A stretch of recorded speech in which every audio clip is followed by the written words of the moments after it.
to I wanted to acknowledge something that many of you are aware of. About a month ago, San Diego climber Michael Spitz died while climbing on Illusion Dweller. I wanted to share my heartfelt condolences to his friends and his family, many of whom are on this call right now, and many of whom came to the park following the death to mourn our collective loss and celebrate his life as a climber. So in beginning this program tonight, I have a little story I want to share with you about an incident that occurred in the park yesterday that may help set the tone for the meeting this evening. A couple with their 3-year-old daughter were climbing up at Sidewinder, which is near Hidden Valley yesterday. The father took a significant fall into a chimney, likely breaking his pelvis and his lower back in the process. Nearby were 2 other climbing groups, one with local guides, Ty Reynolds and Connor Brown, as well as 2 climbers from Los Angeles, Jason and Manuel. Immediately after the fall, all 4 of them converged on the fallen climber to offer their help. Ty and Connor were both wilderness first responders and had the rescue skills associated with them being climbing guides, so they rigged up a system and they went up to help the patient. They also activated an SOS signal via their spot devices. Miguel, on the other hand, he ran to the Hidden Valley emergency phone about a mile away, which proved to be very helpful because the spot device was off the mark by almost a mile. Miguel waited at the emergency phone and guided rangers to the location. Jason played with and comforted and generally looked after the 3-year-old girl while her mom tried to rescue her husband. Rangers Joe Sar, MBA, our San Bernardino County Fire Department, and Mercy Air all responded to help with the effort. So we refer to all of these people that were part of this incident as the climbing community, and it is indeed a community. This is a great example of a community coming together to help each other out and make this a safer sport. The climbers on scene were not there by luck. They were here inside the park because they're an active and essential component of the process of being a park, being a climbing park. This rescue was a success because the climbing community was part of it. Ty and Connor already had systems in place to aid the patient, saving immense amount of time. When JOSAR arrived, they didn't have to re-rig. They didn't have to send the whole team up. One ranger went up and helped Ty, and between the 2 of them, they were able to lift out the patient. In this community, Miguel dropped everything to run and get help. Jason, a 20-year-old dude, showed sympathy and empathy and compassion to that little girl. Dozens of climbers stopped by and offered their help. Many of them stayed behind and actually helped carry the patient to the helicopter, which was about a 1/4 mile away. JOSAR's tech team is made up of individuals from this community who drop everything whenever there's an emergency in the park. So like I said, the climbing community was instrumental in this rescue. What the Park Service is good at typically is coordinating and organizing. We coordinate the efforts of the climbers on scene with staff and with partners. We practice for events like this. We put in infrastructure like emergency phones and a dispatch system, and we teach, JOSAR technical skills. Joshua Tree permits help to assure that novice climbers are taught by competent climbing guides when they go into the park, guides like Ty and Colin. This relationship has created a foundation for great work between our concessions as well as with the Park Service. I bring this all up because, frankly, we're all in this together. We're a group of people that value climbing. We're here because we are passionate about conserving beautiful places, taking care of and respecting each other.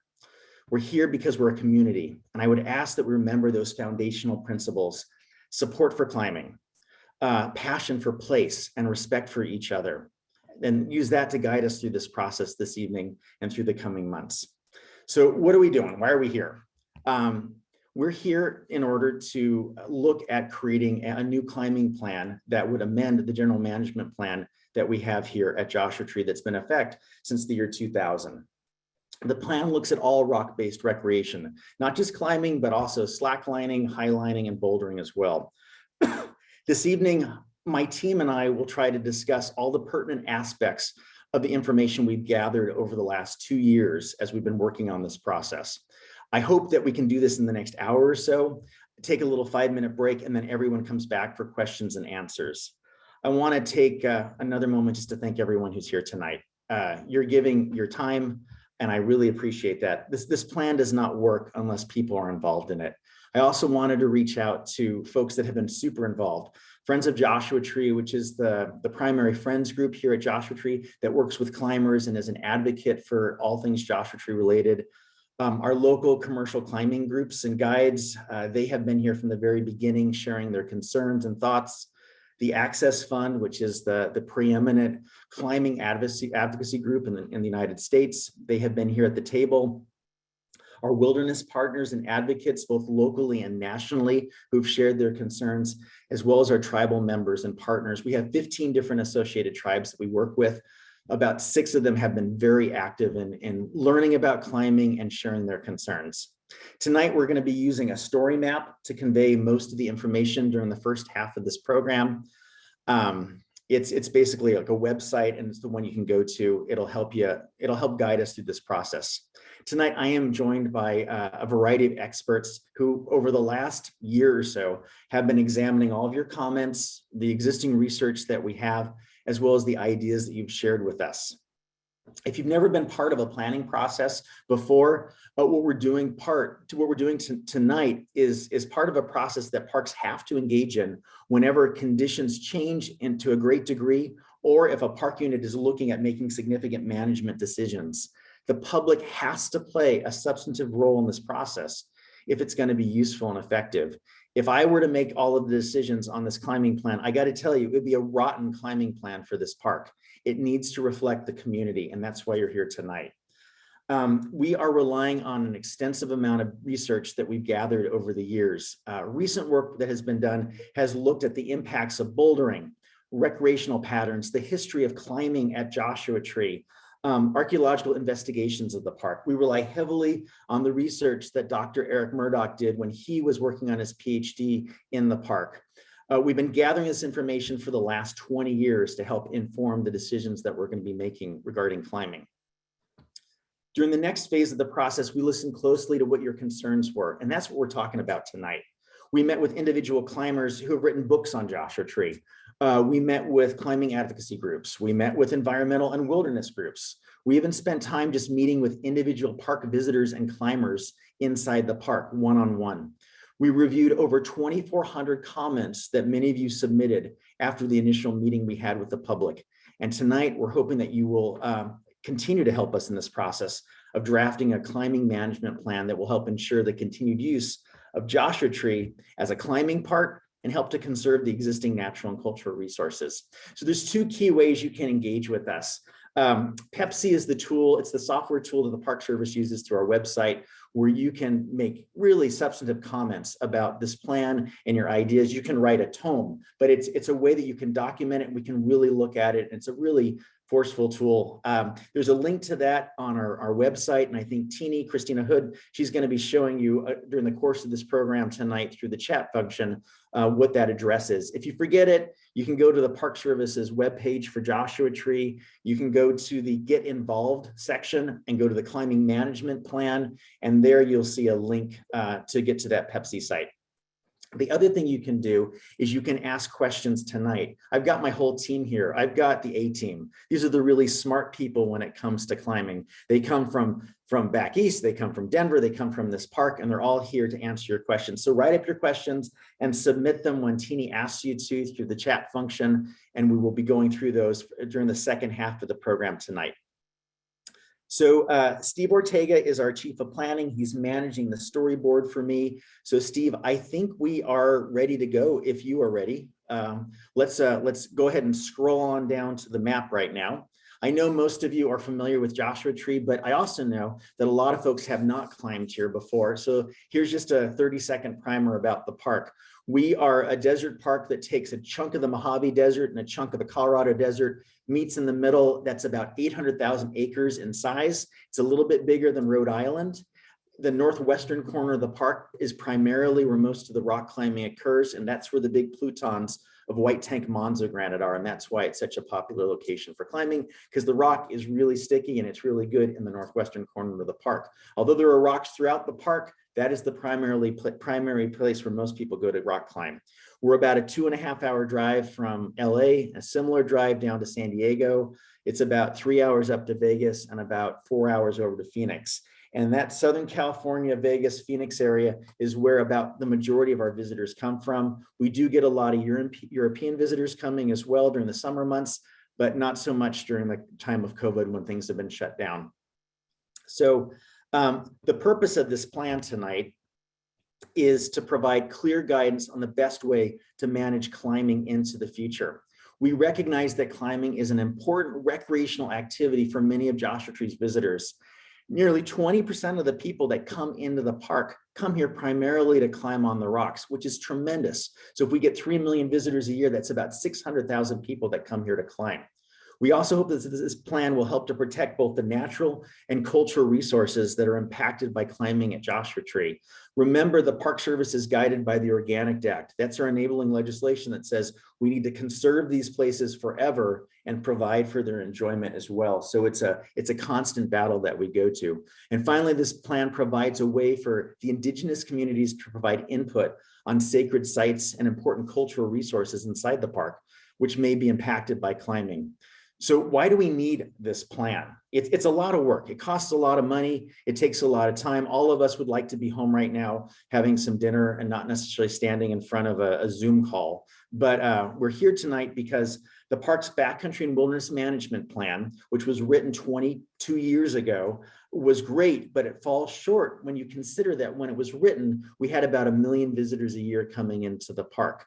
The anchors systems that we had in the park were many times less what we have right now throughout the park. So that's one of the primary reasons why we're here. The other is a lot of the anchors throughout the park are failing right now. And some of those are in wilderness areas, and the anchors for a safety standpoint have to be replaced. The previous plans that were done for this park did not provide are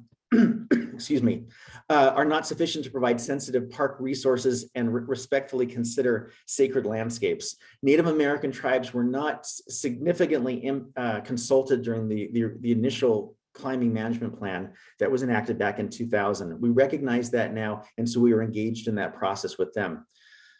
Current management policies are not consistent with new agency guidance on fixed anchors in wilderness. So the Park Service has concluded in consultation with our solicitor's office that fixed anchors fall within the definition of installations. And as such, they have to be managed in a regulatory fashion. So anchors are legal in wilderness.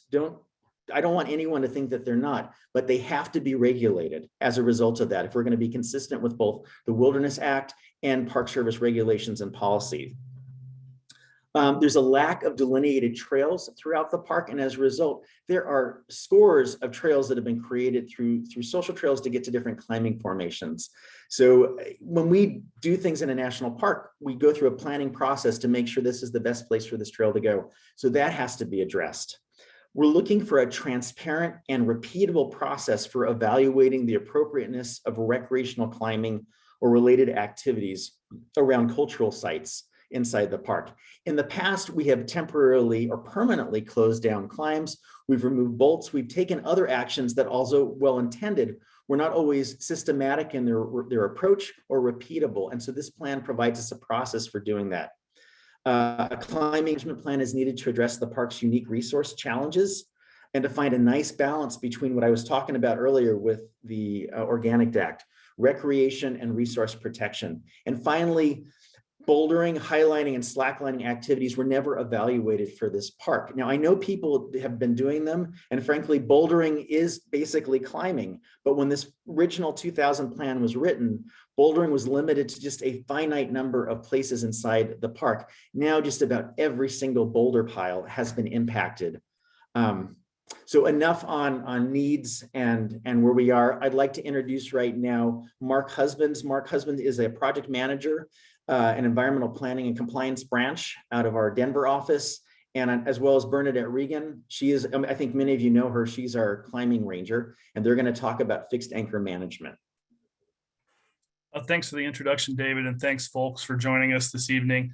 As David mentioned, one of the things that we're trying to accomplish with this planning effort is bringing the management of climbing and particularly fixed anchor management more in alignment with what we now understand to be the requirements of the Wilderness Act and our kind of modern understanding of what our wilderness policy is about. So we wanted to talk a little bit about the Wilderness Act, some of the provisions in the Wilderness Act, and our policy, and how that creates sideboards in terms of what we're proposing to do with climbing management and with fixed anchor management. So one of the tools, management tools that the Park Service, that Joshua Tree has used for a while, is this. If you scroll down just a little, Steve. Okay, yeah, you'll see this yellow outline. That is the fixed anchor, what's called a fixed anchor allowed zone. And that's been an overlay over in terms of climbing for many years since the last backcountry management plan.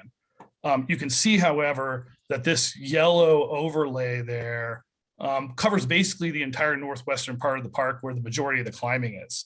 So it is probably something that we will be maintaining into the future, but it hasn't really created great constraints on where climbers have chosen to place bolts or other fixed anchors, because it includes almost all the areas that folks want to climb in. That's a very different story with designated wilderness. That's the area that you can see shaded in green, and you can see that it's, that northwestern area where the primary climbing formations are is a mixed bag in terms of wilderness and non-wilderness area. The park as a whole is about 85% wilderness.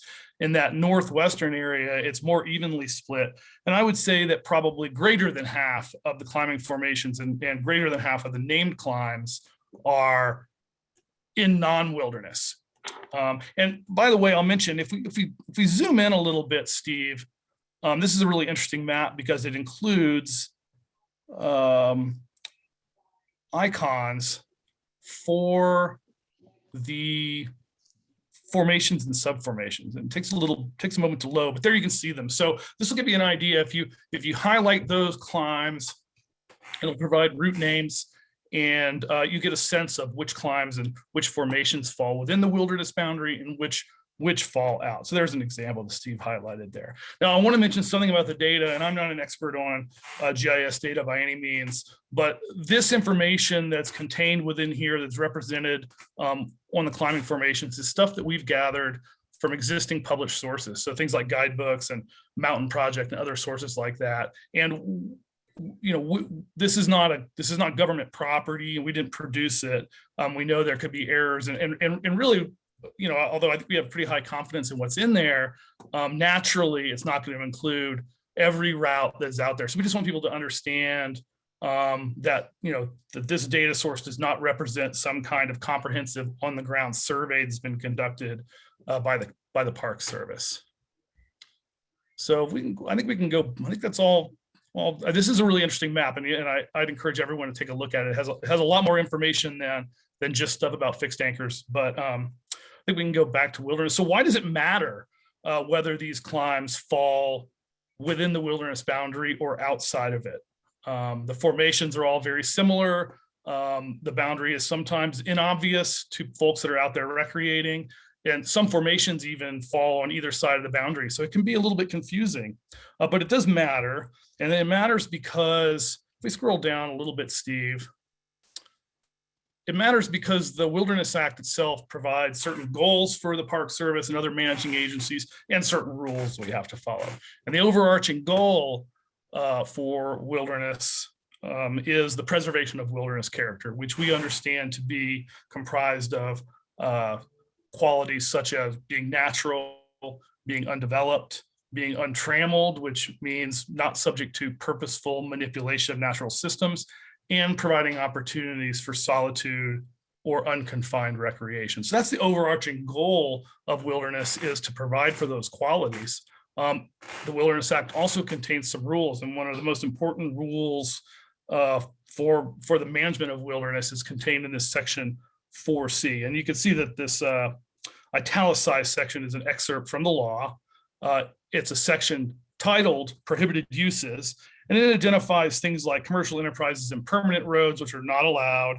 And then it also identifies this list of things, and it includes temporary roads, motor vehicles, motorboats and motorized equipment, landing aircraft, other mechanized transport, and structures or installations. And it says you can't have those things. Then it provides a special exception, which is above. It says, except as necessary to meet minimum requirements for the administration of the area for the purpose of the act. So we understand this to mean that there is an analysis and authorization process that is required, which we refer to and is referred to in Park Service policy as minimum requirements analysis, for us to authorize fixed anchors or the replacement of fixed anchors in wilderness.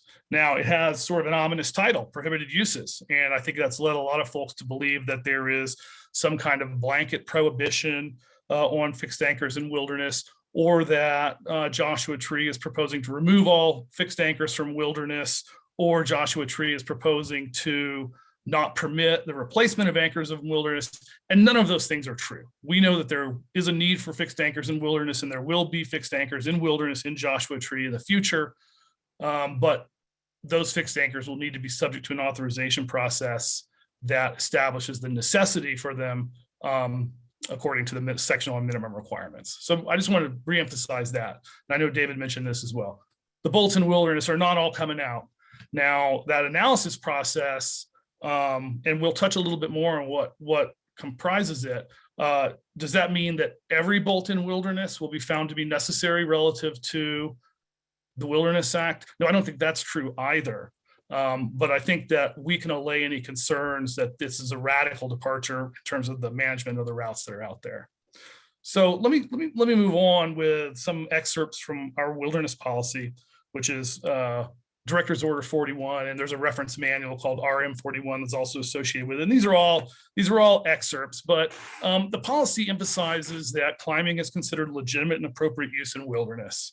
It also acknowledges that there's a need for fixed anchors when removable anchors aren't possible to place, and it kind of considers what might drive that need for the replacement of fixed anchors. It says that when the rock features won't accommodate removable anchors, and in Joshua Tree, it's certainly the case that many of the routes exploit the remarkable friction of the rock and follow slabby features and don't follow crack features that allow for the placement of removable equipment. So we understand that that's a factor that we need to look at when we're contemplating why fixed anchors might be necessary, when we're trying to establish that argument for the necessity of fixed anchors. And it goes on to talk about how fixed anchors don't necessarily impair the future enjoyment of wilderness or constitute a violation of the Wilderness Act. They need to be managed in a plan. That's what we're doing.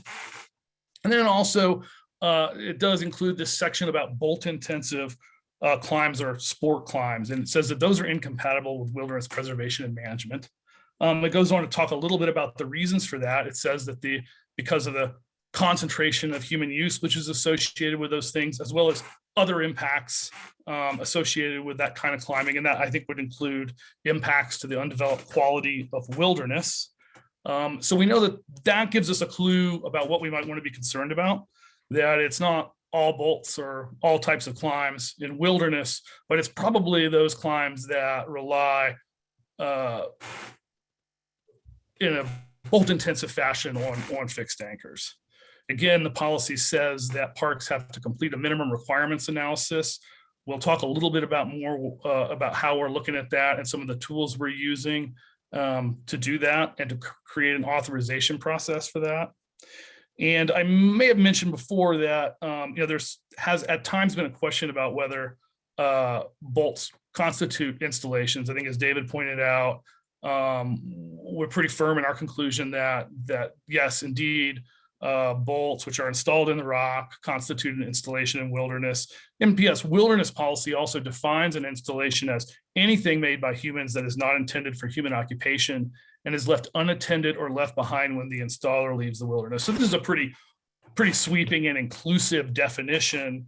And I think that, among other things, gives us ample reason to believe that the defensible approach is to accept that these things are installations and therefore subject to a Minimum Requirements Act, and develop the authorization process in this plan that will allow us to defensively allow for the replacement of these anchors on an as needed basis. So yeah, again, that's about the authorization process. I think we can scroll down now, Steve. Thank you. Yeah, so I'd like to introduce Bernadette Regan, who is the climbing ranger at Joshua Tree, and she's going to spend a little bit of time talking about the nature of the bolts, the fact that they're aging, there's a large inventory, And sort of one of the drivers of the plan is the ability to move forward on replacement of bolts for safety. So Bernadette, if you don't mind jumping in, thank you. Sure.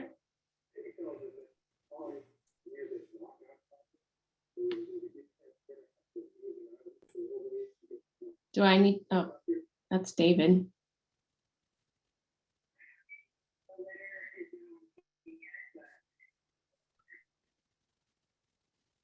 Bernadette, you're good to go. You can start. Okay, great. I've been climbing in Joshua Tree for 18 years, and I figured out how to be a park ranger 13 years ago. First, I'd like to give a shout out to Parker, Griffin, Eric, and Jack, my current climber stewards, who brought 30 Hidden Valley climbers together tonight to participate in this Zoom meeting. There may be 10,000 climbing routes in this park. Who knows? There's no comprehensive guide. To be a local, you're supposed to climb 1,000 or more. I'm sure I've gotten to 1,000, but I'm nowhere close to 10,000. Last time we tried to count bolts was early 2000s as part of Eric Murdoch's graduate work. At that time, they estimated about 5,000 bolts. These days, I'd say it's impossible to count all of them, but there's likely more than 10,000 bolts in wilderness and non-wilderness. As we all know, bolts don't last forever. They start rusting like you see in the picture, and they eventually will break. Over time, a large variety have been placed. Sometimes they were made in people's garages. Sometimes they were homemade. Some now they tend to be bought because they're branded.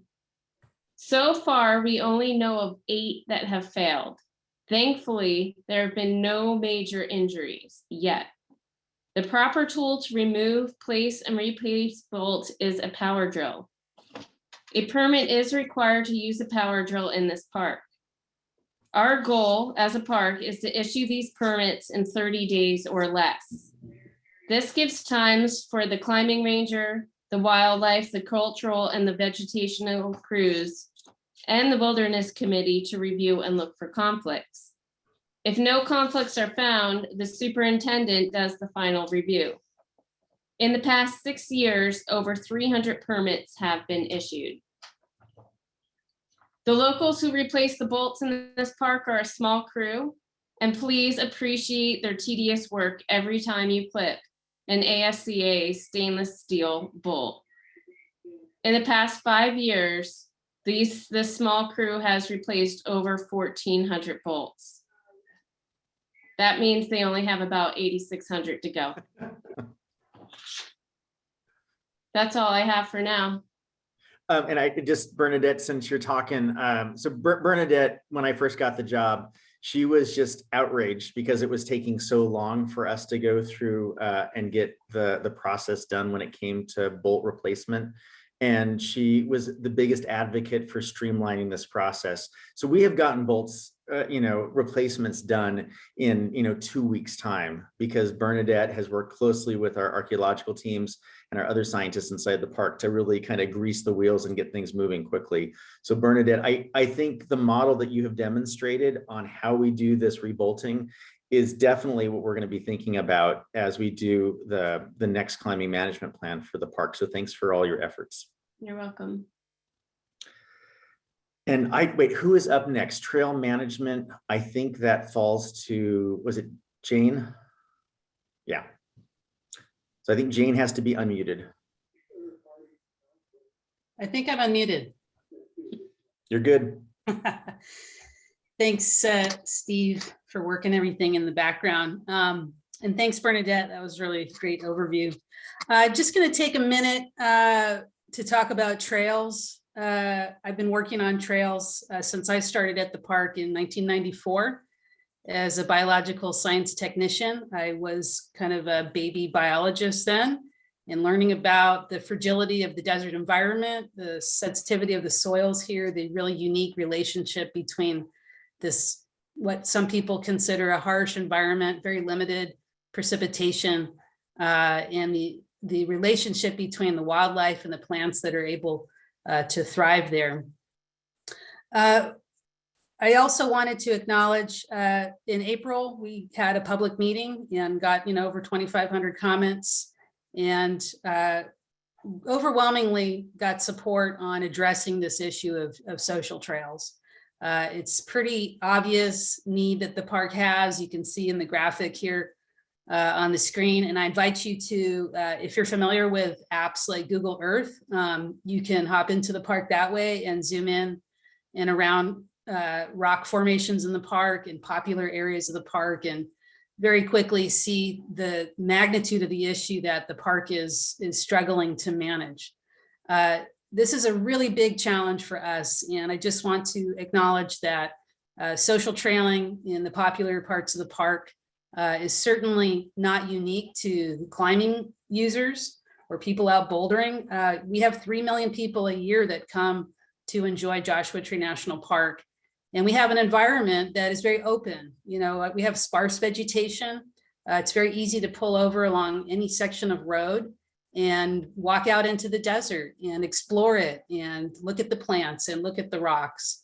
And unfortunately, it's very easy with just a few passages of foot traffic. A few individuals can very quickly create what we call social trails or visitor created trails. Back in 1999, I worked on the Backcountry Wilderness Management Plan, which includes climbing management. And that plan designated about 270 miles of trails in the park, official trails to be maintained by the park trail crew. That plan, however, did not include the small sections of what I would consider these connector trails that take individuals from a parking lot, a parking spot, to a climbing formation of interest. And so we have some work to do to mitigate these impacts of social trails and get folks from wherever they're parking to their destination. And trying to get people to use a single trail is the goal and objective. The lack of these trails is definitely a significant contributor to resource damage. And again, this is somewhat unique in desert environments, certainly not unique to Joshua Tree, but across the Southwest. Other parks sister parks like Canyonlands or Arches or Saguaro also have these similar social trail issues because of the nature of these desert environments. And so again, not too much else to share on this topic of trails other than definitely heard from the public back in April that there's interest in addressing this concern, addressing this issue, and that it is significant here at Joshua Tree National Park. We could talk a minute about the map that we just scrolled by. Just wanted to, heat maps are a little bit new technology of using GIS to create a model. This is a really simplistic model that we created basically to help hone in on where we think the most intensive use is happening in the park. And it really shouldn't be a surprise that obviously the most intensive use would be predicted to occur around the Hidden Valley area and the Lost Horse area. So I invite you to take a peek at that map. You can zoom in and out and look at some of the data sources that inform that. Thank you, David. No, thank you, Jane. And when you were talking about the trail issue, I was thinking about, what other parks have done, like Petrified Forest and others, where it has been a trail only policy in order to protect the resources. So, that would be, one option we could look at Joshua Tree in those sensitive areas. If we did just go to travel in defined routes, like corridors, like washes, or along official trails, that would be one way that we could limit it. But that would be kind of a heavy-handed, regulatory approach to do it. So, that is one of the options that we'll look at as we move towards a draft plan. I think, I don't have my agenda. I think, Mark, you're doing resources of concern. Was that right? No, David, I'm just going to jump in and take it. Oh, it's, oh my gosh, look who's here. It's Jay Thoyer all the way from back east. Good evening, everyone. My name is Jay Thoyer. I'm an archaeologist with the National Park Service. I'm currently in Washington, D.C. as the acting regional archaeologist, but from 2014 through 2021, I was the park archaeologist and cultural resource program manager for Joshua Tree. And as part of our role there, and my role there was to look at the cultural resources in the park and understand how climbing affects cultural resources. It's important to note that there are kind of three major types of cultural resources with overlaps with climbing: historic resources, archaeological resources, and ethnographic resources.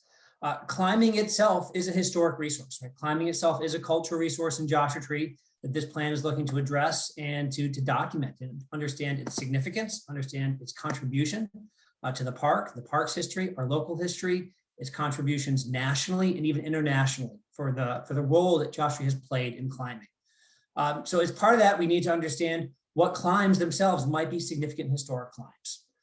But I think the larger issue when we typically look at climbing in this management plan are the impacts that climbing can have on other resources. That happens in three main ways. One is the access trails and social trails, as we looked at in the previous discussion, are in the staging areas, which if they pass directly through archaeological sites, right, will lead to the destruction of artifacts. They can lead to theft of artifacts. The loss of vegetation leads to erosion and loss of archaeological data. So there can be direct impacts to archaeological sites, right, from inappropriately placed social trails, right, and potentially from staging areas. Probably the more obvious impact is the direct impact of climbing on rock art sites and the physical contact that can happen with handholds and footholds directly on top of rock art panels, right, and the loss of those images. I think many of you out there are probably familiar with the incident that happened last spring, right, up at Red Rocks in Utah with the placement of bolts through a petroglyph panel. So one of the main things we really want to look at with this plan is understanding, right, where there may be a direct overlap of climbing with rock art sites. One of the more difficult things to understand to look at this plan, and that we did not do well in our first plan 20 years ago, was understanding ethnographic resources, right? The places in the park, the very specific places that are sacred to indigenous cultures, right? To the indigenous people who lived on this land for thousands and thousands of years, right, before they were dispossessed of their lands. Right? So understanding these places that are sacred, that have religious and cultural value to the continuing, ongoing, right, cultures that exist in the area is important. It's important to understand where climbing may overlap with these, right? How they may coexist in areas, and where recreational activities in certain instances may not be appropriate in ritual and sacred religious spaces. One of the other things about these sort of ethnographic landscapes is understanding the plants, right? That an ethnographic landscape is more than just a rock art panel. It's more than just an archaeological site. It includes sacred plants and sacred animals, right? Animals that are of significance to communities, and plants that are of ongoing significance to communities, both from religious medicinal practices, but also economic practices, right, and subsistence practices. Right? So that's our subtle transition to talk again about natural resources, right, and the impacts that climate can have on natural resources. Great, thanks so much, Jay, and thank you. I know this is way past your bedtime, so I appreciate you being up for all of us here on the West Coast. All right, well, thanks, Jay. Thanks, David. This is Jane again. I'll pick up the natural resources discussion here. Visitors and climbers, visitors for sure, come here really with a couple of big ticket items that they want to see at the park. It's really, really cool trees. Obviously, it's Joshua Tree National Park, but also these 100 million year old plutonic intrusions of granite that we call Monza granite. But what I wanted to take a minute tonight to talk about is what is unique about the natural resources that are co-located with these rock formations. Besides being really interesting geologic phenomenon, these rock piles actually create a very unique landscape with individual formations functioning similar to the roof of your house. If you can imagine when you have a rainfall event, when there's rain at your house and the rain comes down your roof and collects in the gutters and gets funneled in different locations, these gigantic rock formations can function very much the same way, where they're wicking away the water, and that accumulates at the base of these rock piles and provides some really important resources to plants and wildlife and soil microbes. And so just wanted to point out some of the unique aspects of these environments. This added moisture creates opportunities for unique plant and wildlife assemblages and colonization by lichen. There's a photograph of lichen on the left side of this photograph, and on the right is a really cute example of a raptor nest and a little baby red-tailed hawk. Research in the park has identified 145 species of lichen. But we've barely scratched the surface, I suppose, no pun intended there, on how many other species of lichen might occur within the boundaries of Joshua Tree. And these individual lichen can actually be up to 50 years old, and in some cases may even be older than the oldest Joshua trees that we have in the park. A couple of other things I wanted to touch on were some rare plant species that we have here at Joshua Tree. We have a unique penstemon, which is the Mojave beard's tongue. We have a unique golden aster, and both of those are endemic to the park. They're only found here. We also have a small pennyroyal called rock pennyroyal. It's actually a plant that I did some of my early work on as a biologist in monitoring around these rock piles. It's a state listed rare plant, but it's abundant in these kind of rocky environments. So those are just examples of plant species that we are concerned with that may have impacts associated with recreational use. Additionally, these rocky environments are really important habitat for bighorn sheep, nesting birds of prey. We talked about raptors, such as golden eagles, red-tailed hawks, barn owls, great horned owls, the American kestrel, and prairie falcons. They provide ledges to build nests and obviously really good views of the surrounding areas. Over the last 10 years, with concerns with nesting raptors, the park has instituted raptor nesting closures, these seasonal closures. On average, we've had about 3 a year, a little less than 3 a year over the last 10 years, ranging from 0 in 2016. Unfortunately, we didn't have a lot of nesting raptors that year, and 4 nesting closures in 2017 and 2018. And just back to bighorn sheep, this rocky terrain is really important escape terrain for bighorn sheep, especially during sensitive parts of their life cycle, such as when they're lambing and they have young and really need that escape terrain to protect their young. So just in closing, recreation in and around rock formations can impact natural resources, much as we talked about with the trails, and as Jay mentioned, with cultural resources, trampling of vegetation, disturbing nesting animals or fledglings, compacting the soil to the point where seeds and moisture can't penetrate and allow for germination. So all forms of these recreation can have impacts depending on the location, the amount of use, and the type of activity. And this plan, the intent is to continue the work we've been doing for decades now to really address the protection and conservation of the natural resources. And certainly, David talked about, why do we need a new plan? And one of the driving forces is when you have changing conditions, and going from 1 million people back in 1999 to 3 million today really points to the need to step up our attention that we're paying to these natural resources and making sure we're doing what we can to protect and conserve them. Thanks, David. Thanks, Jane. That was great. And I think our closures that we've been doing over the last few years are a great example of how we're trying to adaptively manage our resources inside the park. So next, we're going to go through proposed actions. So that, remember, this is not a draft plan. This is just the next step in the NEPA process, to allow us to build a draft. So these are some of the proposed actions that came about based on the 2,400 comments we got from you, as well as the research that's come in. Mark, why don't you walk us through the Volt installation process? Sure. Thanks, David. And thanks, Jane, for the information about natural resources. So there's a few things, and we'll go through a number of other areas as well regarding some of the proposals that we're looking at, again, at a very preliminary stage, and at a stage where we are very interested.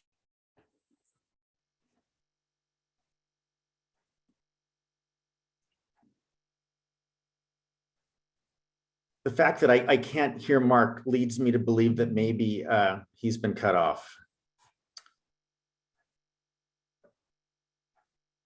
We hope he comes back. Shown in that, we don't need to jump to it now, but other folks can look at it later. It's in that yellow outline on the map there. It shows the fixed anchor allowed zone. We'll also be requiring permits for installation or replacement of fixed anchors and associated equipment in all locations, so wilderness and non-wilderness.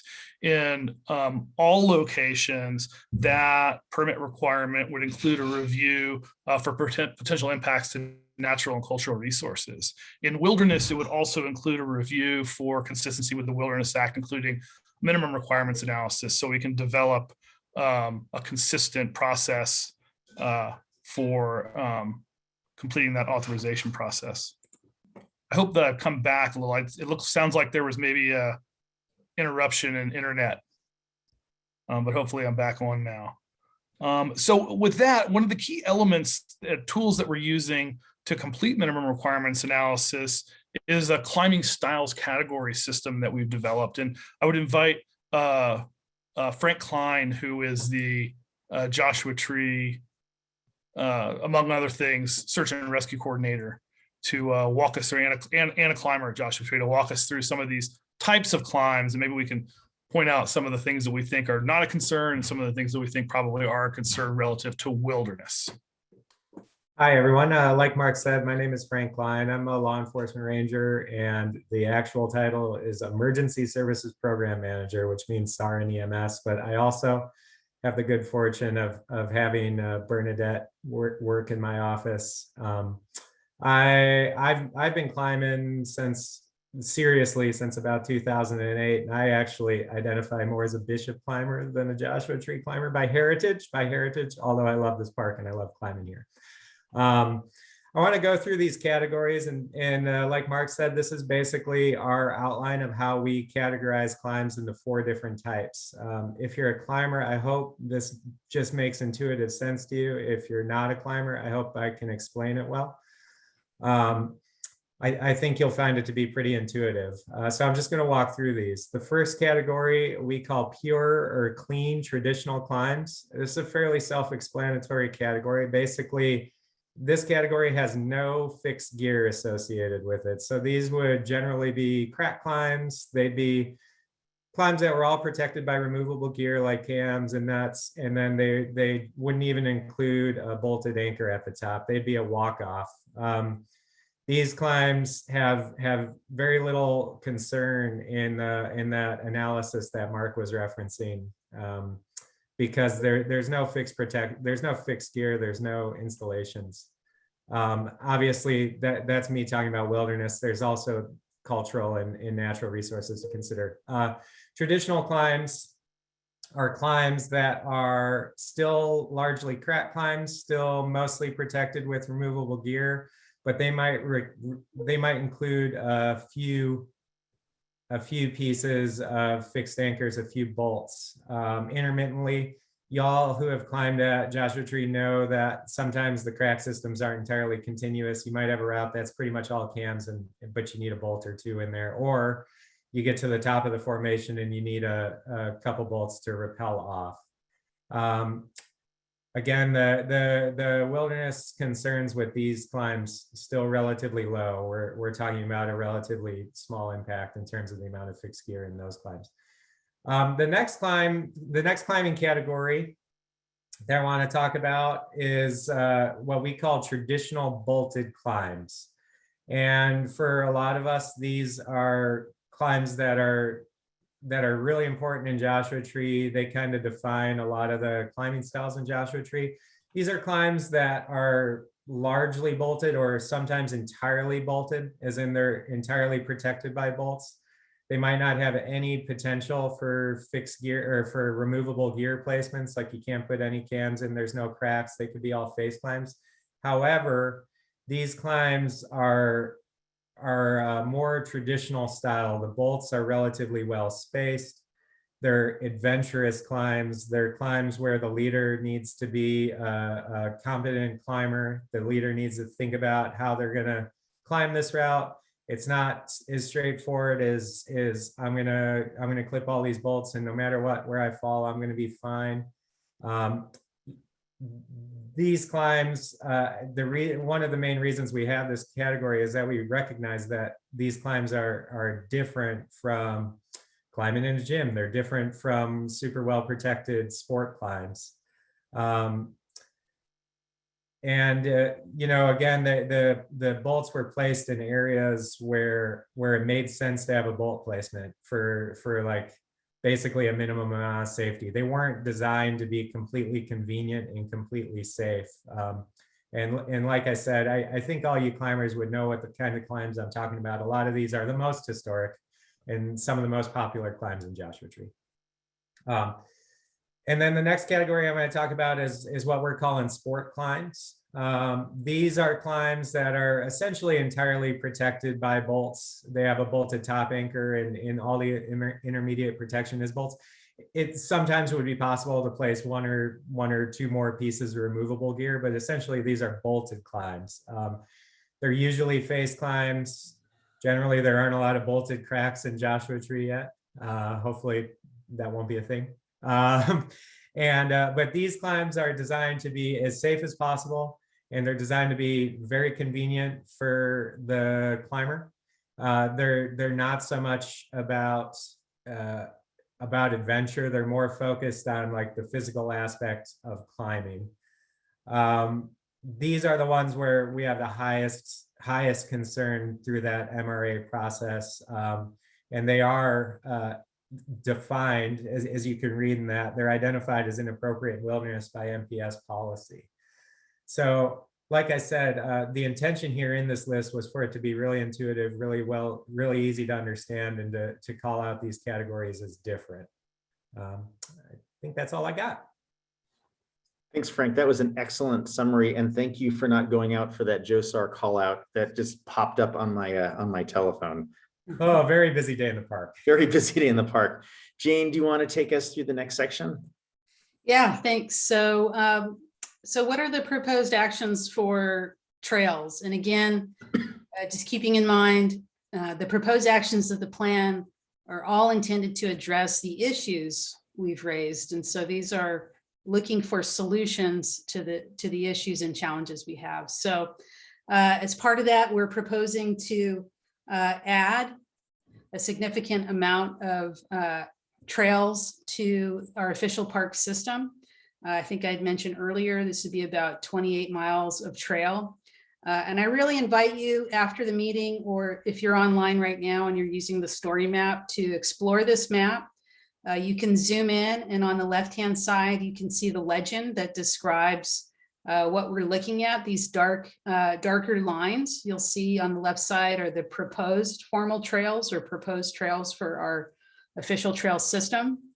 The dash lines there are actually existing trails. So what you're seeing there is the trail that's already in existence, already part of the trail system, but all of the solid lines would actually be new and additional trails to our trail program.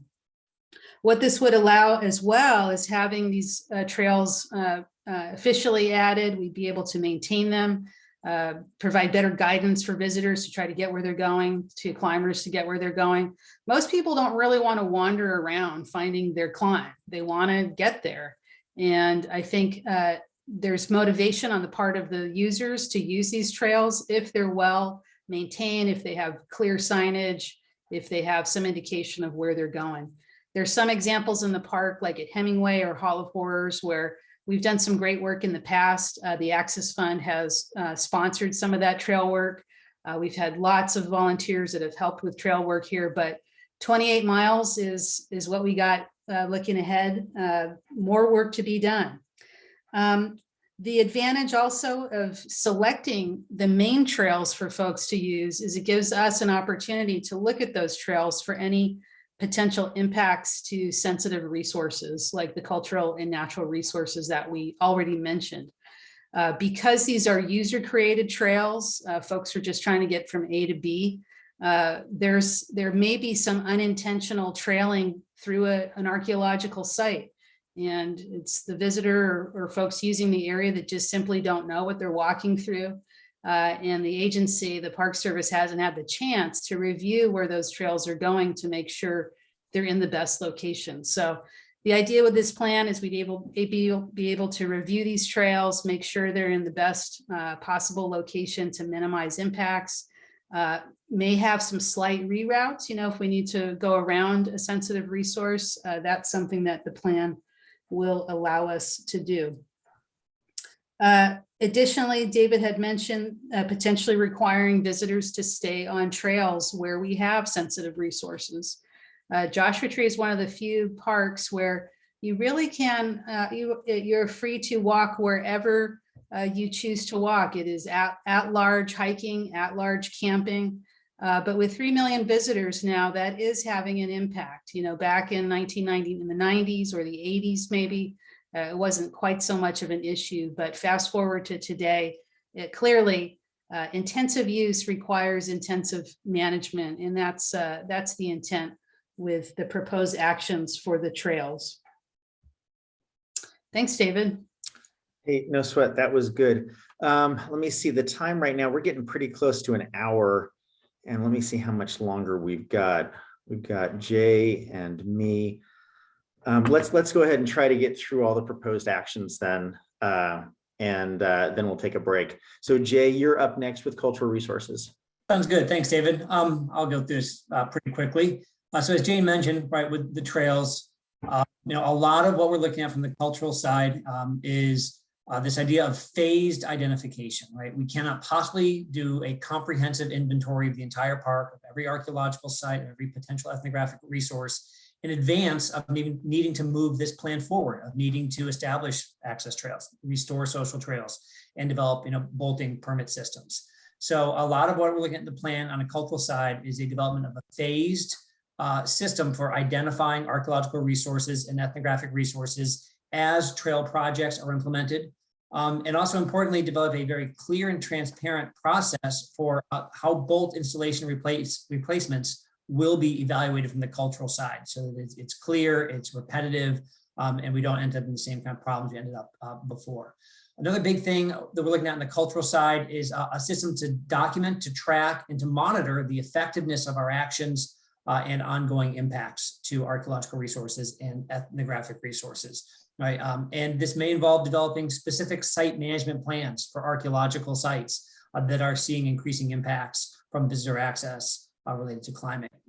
Another big part of this plan that we are working on right now is establishing the historic context for climbing in Joshua Tree and describing and documenting historically significant places. We're in the middle of what's called the Historic Resource Study in HRS, capturing oral histories related to climbing in Joshua Tree to understand what makes Joshua Tree special when it comes to the history of it climbing, the history of it locally, the history of it regionally, nationally, and internationally, and understand what makes us climb in Joshua Tree unique. And are there climbs that are potentially historically significant and National Register eligible, that they must be protected and preserved because of what they tell about the story of climbing. This is particularly important as the sport continues to develop. Right, as new activities emerge, as sport climbing gains popularity, as highlining, slacklining, and bouldering gain in popularity, preserving and protecting what makes Joshua Tree's climbing history unique is an important part of this plan as well from the cultural side. Wow, that was nice and quick, Jay. Well done. I will similarly try to move quickly through the bouldering, highline, and slackline activities. So as we discussed earlier, bouldering has existed since the very beginning in this park, but never to the level that it has happened before. And we heard clearly from you during the comment period earlier, your concerns about bouldering. So some of the proposed activities or proposals would be to designate appropriate locations for the use of crash pads and not just around every single rock formation inside the park. Designating appropriate front country location for high lines and slack lines. For us, that one of the concerns is when highlining becomes a significant spectacle, it has an impact away from the actual climbing area, but actually has an impact to vegetation and other things around those areas.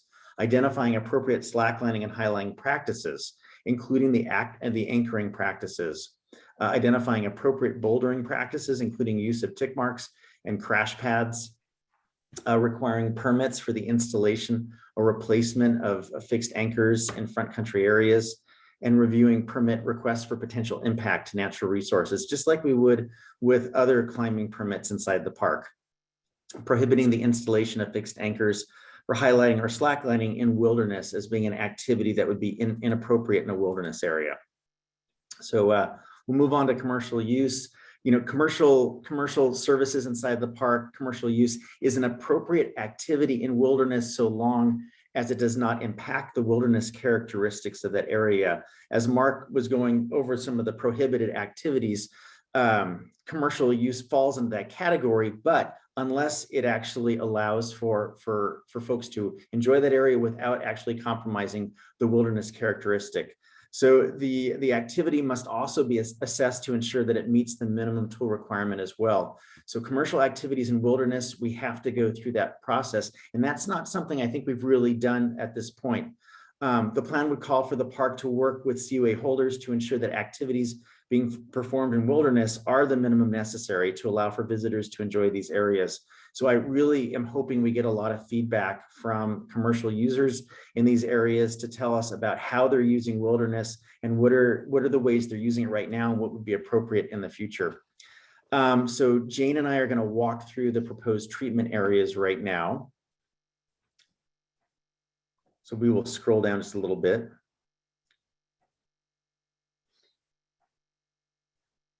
Yeah, David, this will be a good opportunity to, I just want to take a minute, if you're looking at the screen and look at the top menu bar. So you'll see on the very top how it says introduction, fixed anchor management, trail management. On the right side, there's a link directly to the interactive map. And I invite folks tonight or later on to goof around with that map. It has all the data we've been talking about, or the majority of the data we've been talking about.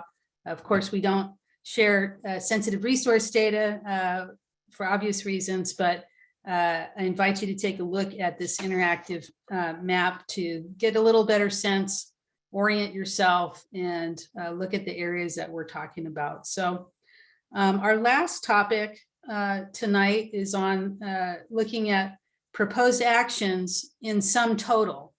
So we've talked a lot about the magnitude of this area. It's about 140,000 acres within the anchor allowed zone. And that's only a portion of the entire park, which is 800,000 acres.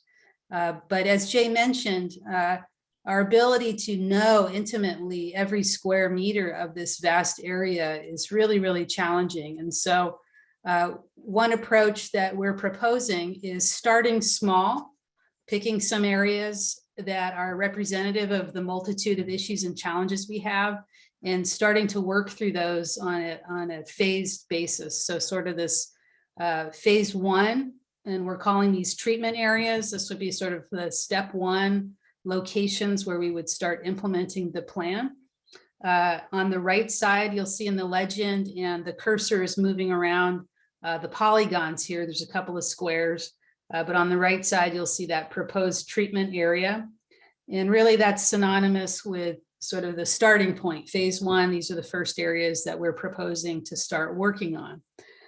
What would be really helpful for the Park Service for commenting on the plan is if you have ideas of other locations that you think would be better places to get started with the plan, like a higher priority location that has more urgent bolt replacement issues or more urgent trail needs.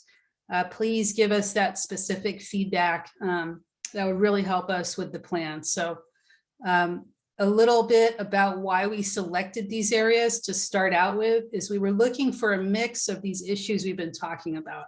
Areas where we have challenges with social trails, areas where we have known issues with cultural resource impacts or sensitive resources, areas that are entirely wilderness, areas that are historically some of the oldest climbs in the park versus some areas that are newer, where they have newer routes or are becoming newly popular. Most of you who've been climbing in the park a long time understand what we're talking about from the Park Service when we talk about crowding and just how that area has changed so much in the last 5 or 6 years when it comes to intensive use and crowding, competition for parking spots. And that's really moving recreational users into new locations that previously were just simply less popular. So that's another driver in how we've been selecting these treatment areas.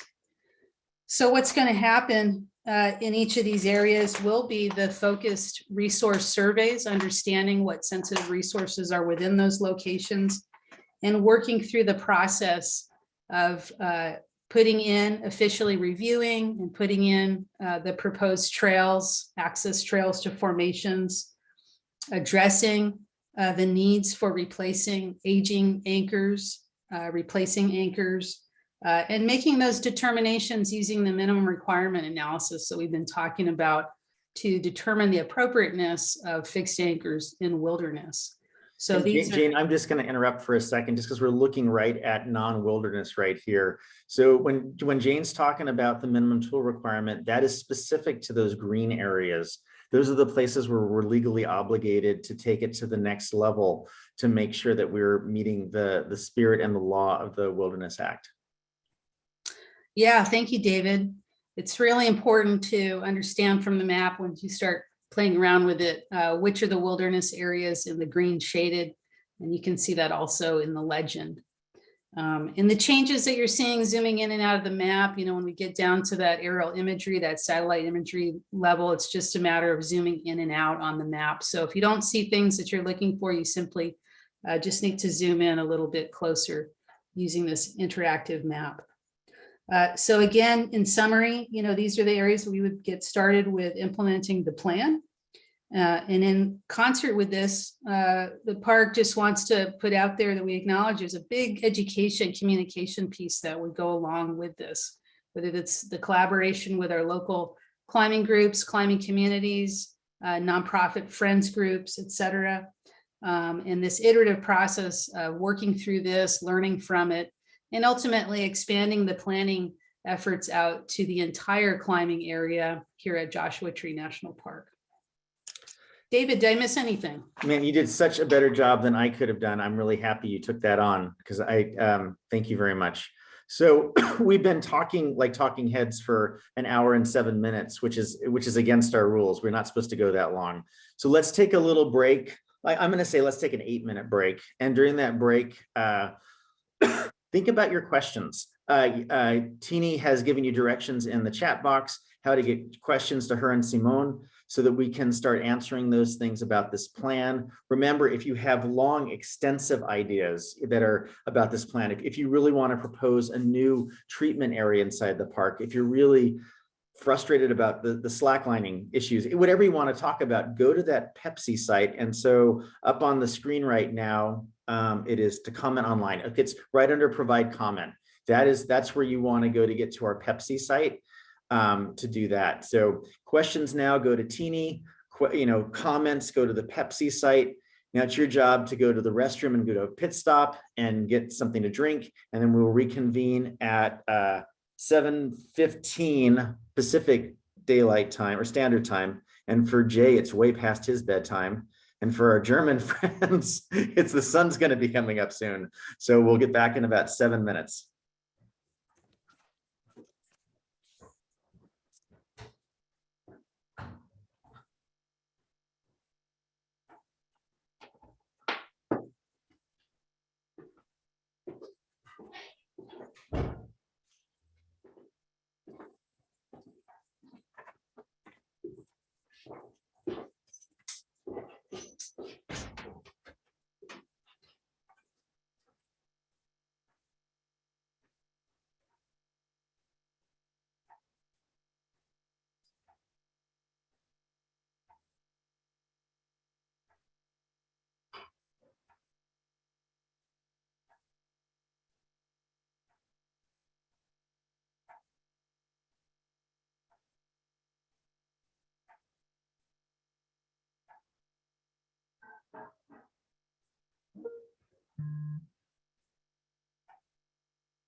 Okay, I hope everyone is refreshed and ready to really engage in some Q&A right now. Jane, would you mind hosting the questions and then direct all of our subject matter experts to answer the appropriate ones? Yeah, you bet. Thank you. Thanks for everybody for hanging in there. So the way this will work is we're going to go through the questions and assign them to the whole panel, appropriately, and work our way through. And I think we have as much time as we need. We'll work through as many questions as we have, as long as it's not like midnight. I don't think David's going to last that long, but I think we should put all the cultural questions earlier. So anything with Native Americans, so that Jay can get some sleep tonight. Oh, all right. So the first question, and thanks to everybody for submitting questions. The first question we have here is, what is the process Joshua Tree National Park will use to review fixed anchor requests? And I'd like to hand that over to Mark Husbands, who's kind of taken on most of our wilderness questions. Although this one, I think we are going to walk through a little bit of an example of how we currently manage our permits. And so that's, I think, the slides we have on the screen right now is, thanks for pulling those up, Steve. It might help to look at first our current permitting process, and then Mark can help chime in on the review process under the new management plan. So Steve, you can go to the next slide.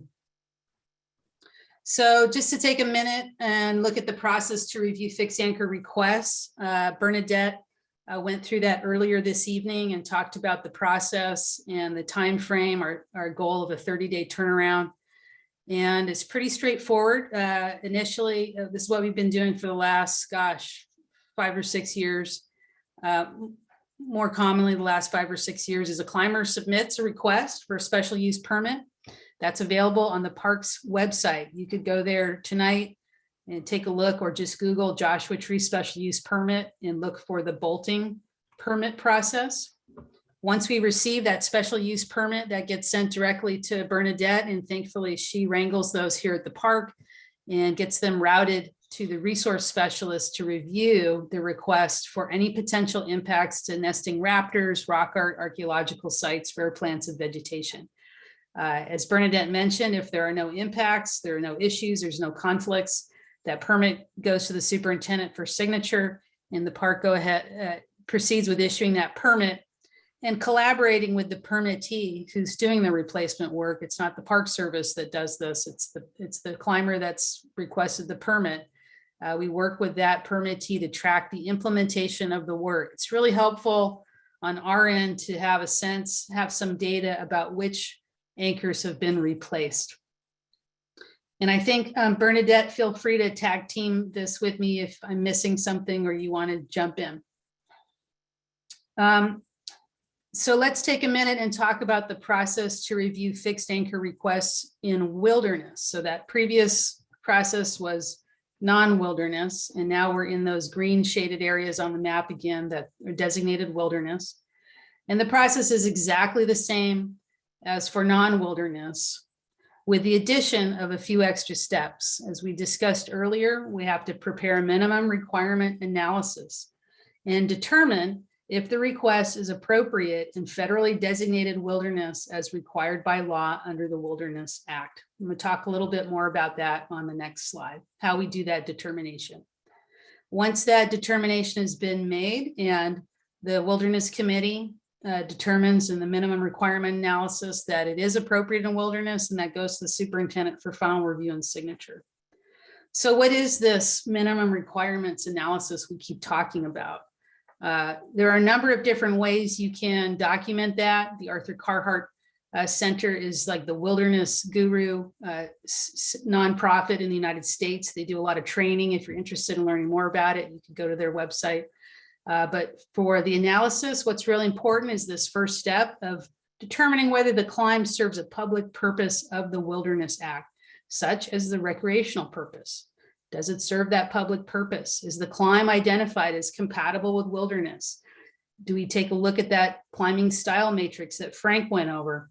Is it bolt intensive or incompatible with wilderness. So that's part of that review process, is really leaning into that climbing style, trying to understand what type of a climb it is and whether it's bolt intensive or not, and maybe incompatible with wilderness. What's important too is, does the climb provide outstanding opportunities for solitude and unconfined recreation? Does the climb have other impacts on wilderness character? Remember that while replacing an anchor or installing a route is one piece of that activity, there's also the trail to get there. Remember, we have to get from where we're parked to our destination, and that oftentimes can create a trail in wilderness, and we have to take that into consideration as well. Next here is, under the review process, is the proposed fixed anchor necessary for climber access and safety? That's one of the important questions we ask. And lastly, if the permit requests the use of a power drill, this minimum requirement analysis would also examine the necessity of the power drill for its effects on wilderness character. And I'm not sure if there's another slide after this. Oh yeah, so let's look at some real world examples here. We received a request to replace anchors on a rock formation called Planet X. I believe this was last year, 2020, 2021. That formation has a number of routes. In fact, they're listed here, starting with Planet Claire, and it has a list of the numbers of routes and the numbers of bolts. This is really helpful for our review process when we get a permit request in, so we can comprehensively look at everything that's being proposed. And it's also really helpful to look at it on a formation basis. So it's not just one here and one there. It's really, really useful and much more efficient to look at replacement on an entire formation. So this is just an example of the internal review process, where you see signatures, and basically this just gets routed to the wildlife biologist, and it will go to the archaeologist in the park and the botanist and so forth for review. They look at the location, and they pull up any existing data they have on that location. So are there rare plants, known rare plants around that Planet X formation? Are there known archaeological sites around that formation? Are they vulnerable? Do we have concerns about them? And once we've worked through that, and if there are no concerns, that's where we get the sign-offs, and that gets routed to the superintendent for review. So in this example, we had a request to replace bolts on 5 routes. The review confirmed there were no impacts, and the permit was issued to replace those fixed anchors at all 5 routes. Next slide.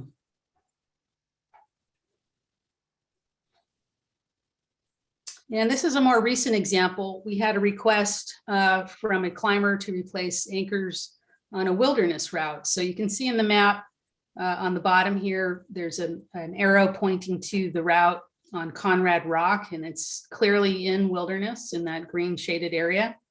The permit request was to replace 2 anchors on this top rope climb. And you can see in the picture on the bottom right a little bit about the climb, somebody there climbing. So the request to replace those fixed anchors came in from local climbers, reported the issue and submitted a special use request for this permit, stating that the anchors were at high risk of failing. We looked at this route, and there's good information in guidebooks and Mountain Project describing the route as a traditional climb. This route's also really well known by our Bernadette, our climbing ranger, and other staff members. So it's clearly a traditional climb. If you remember back to that climbing matrix where there's no fixed anchors on the route itself, there are no options to build a removable anchor, and there's no options for walking off. Next slide.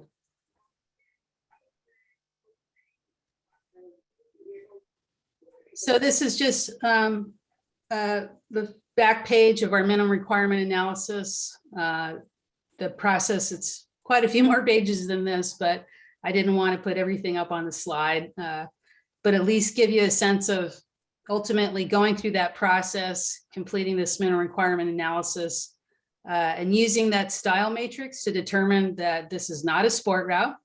The bolts on the route itself, they are rare, only using top fixed anchors to descend. This determination meets the necessity criteria and administrative need for the public purpose of recreation, and this route provides opportunities for primitive and unconfined recreation.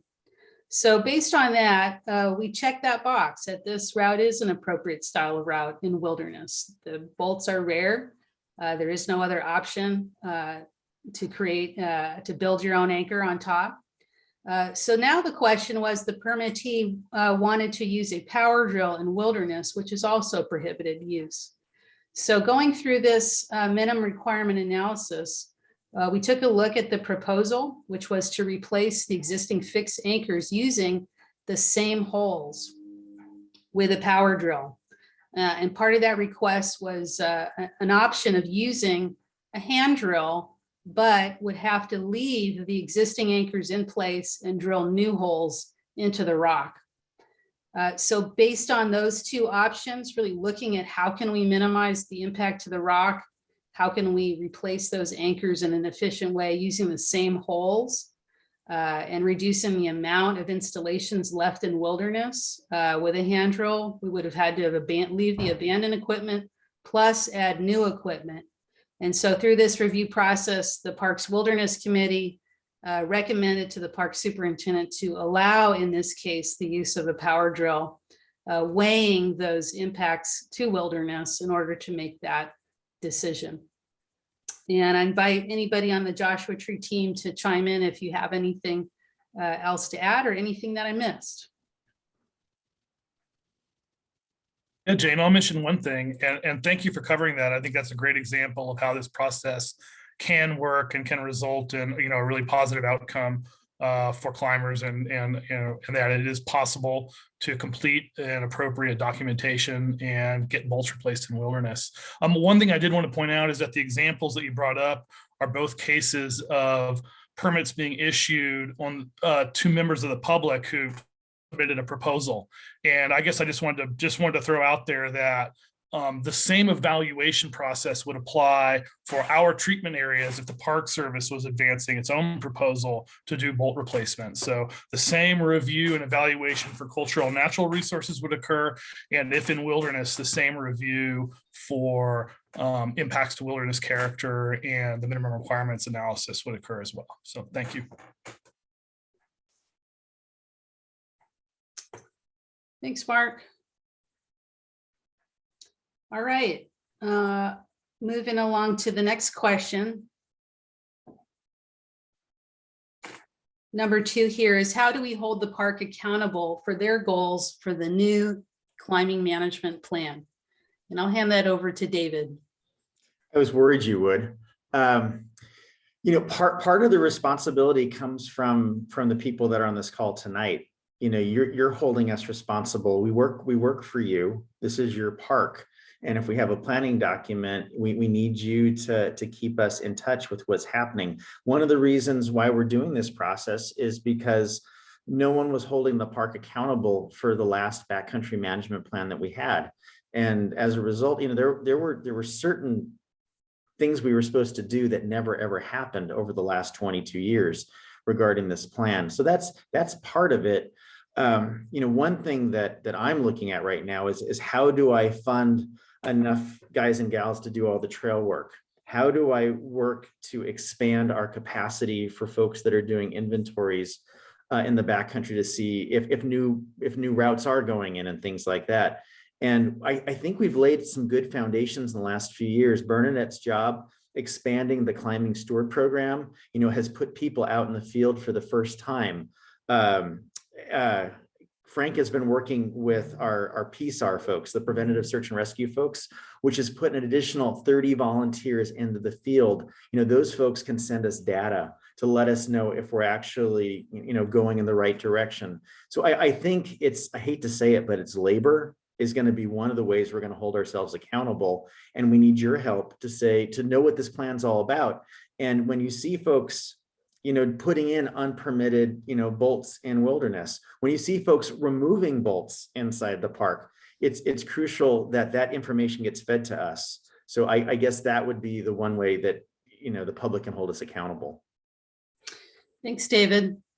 I just got a little note here that we've got about 45 questions in from the audience, so we'll work through these.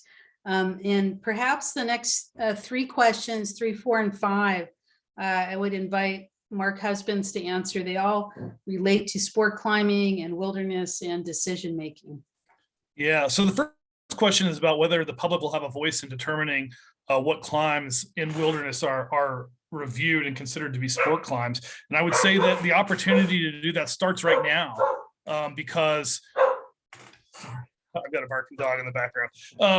The opportunity that starts right now because we have developed this climbing style matrix, and we have some initial reviews of a couple of the treatment areas that show how we've applied it in a real world situation. So you can find those links in the story map, both to the climbing style matrix and to the treatment area evaluations that have been conducted, and give us feedback on what you think, how successful we were in applying that style matrix.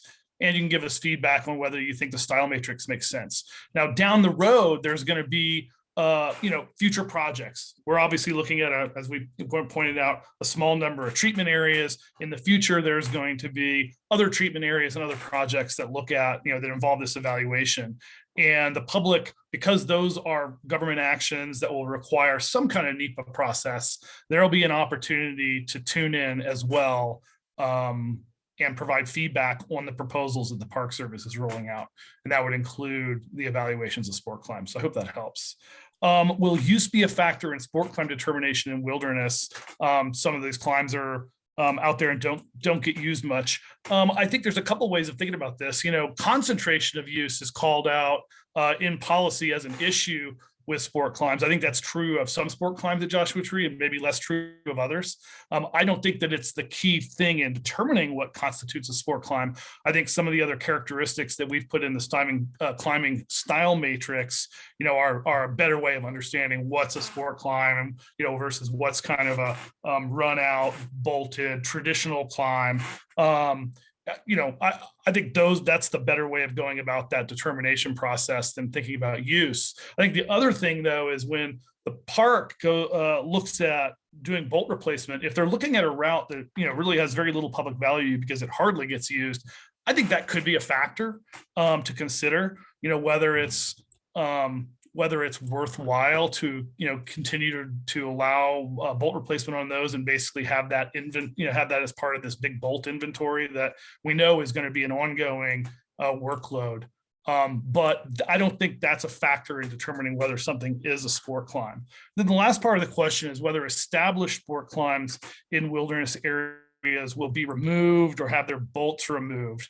And I guess I would say yes, potentially. The question is when, under what circumstances and when.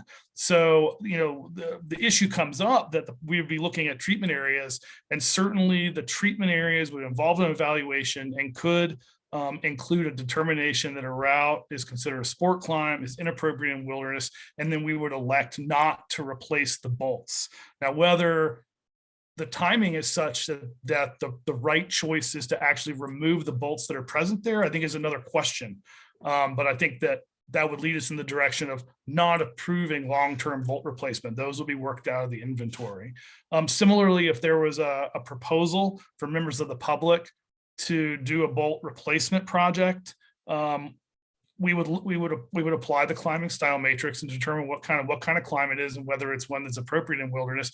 And the determination could be to deny that bolt replacement. So I think, frankly, yes, that is possible. The exact timing of removal, I think, is another issue that can only be sorted out when we've got sort of a specific case in front of us. So I don't know if anyone else on the Joshua Tree team has anything else to add to that. That's my best attempt at thinking through, how these things will sort of unfold. So, Mark, I think as a manager, use would probably come into play in making those decisions. So I think the last question was, if you had a sport climb that was, very, very far removed, that was very seldom ever used, are we really going to what is the impact to that area? Yeah, sport climbs are by definition, against wilderness character, but a lot of that has to do with the number of people that are assembling in those locations. So it's a little bit more nuanced, but I think with the amount of work that's going to have to take place over the next few years, that might be part of the decision-making matrix as well. But I'm looking forward to hearing comments from people specifically about that through Pepsi. Thanks, Thanks, David. Thanks, Mark. So going on to the next list of questions, there's some themes here, some similar overlap. I think it's good to continue this discussion from Mark and see if there's any additional nuances here. And again, reminding the public, the challenges of the plan are to meet and address the issues we've raised. So we welcome, how can we meet the intent of the Wilderness Act of the law? So Mark, if you're good, continue. Yeah, I'll actually jump down to that third question, which I think is a good one, is at least an easy one to clarify. I think the answer is no. Bolt intensive climbing, according to the way that we've developed the climbing style matrix, would include sport climbing. It would be sport climb equivalent to sport climbing, but not equivalent to that category, traditional bolted climbs. As Frank discussed, that is a category that both includes a whole lot of climbs at Joshua Tree and a lot of climbs that are really important. It's a classic style in the park. And in fact, we know climbing is very important to the park. We also think, that in some sense, Joshua Tree is really important to climbing in terms of the development of climbing as a sport. And this is sort of that area that really friction oriented style of climbing that falls into that traditional bolted climb category, I think is a particularly important area, uniquely important at Joshua Tree. So going back, we'll work backwards. That second question about what's a sport climb and what isn't. Well, again, we've developed that style matrix. So please do look at that and provide comments on that. But I think that we got a lot of input from the climbing community. We got input from folks who know Joshua Tree climbing very well, and I think it reflects the styles at Joshua Tree. I'll mention as an aside that it's not intended to reflect the styles that exist everywhere. Those four categories that we developed, were intended to kind of identify distinctions that are important to Joshua Tree, but at other climbing areas, they might not be that useful. And if they were doing a similar process, they might develop a very different way of thinking through what kinds of climbing and what climbs are really important in their area. And then there's just this question about, does that mean there'll be no sport climbing in wilderness areas under the plan? Well, I mean, long term, I think I would probably have to say yes. On the other hand, I think it's a process that's going to unfold over time and involve a review process and some experimentation. And it's getting, one of the reasons why the park is developing treatment areas is so that it can implement some of these things, learn, see how it works out, see what the results are, and hopefully learn some lessons. I'd also emphasize that we have to remember that well over half of the climbs in the park are outside of wilderness, and in those areas, we'll continue to have a full range of climbs, including sport climbs. So I think it's actually an opportunity to create a little more contrast between the types of climbing that you can experience in front country areas and the types of climbing that you can experience in backcountry areas. So it's important to remind ourselves that wilderness isn't all the climbing. More than half of the climbs, certainly more than half of the sport climbs, are in front country. Mark, I'm going to interrupt just for 1 second. So if there is a classic climb in wilderness that has historical significance to the climbing community, that goes into the process of deciding whether or not this is an acceptable thing. So I would not see a world where all sport climbs are removed from wilderness, based on that, because there are going to be some that are just so historically significant to the climbing community that they will be protected as a resource. Can I give you guys some data from the treatment areas of the South Astrodome? On the South Astrodome, there are 138 bolts, 26 named routes.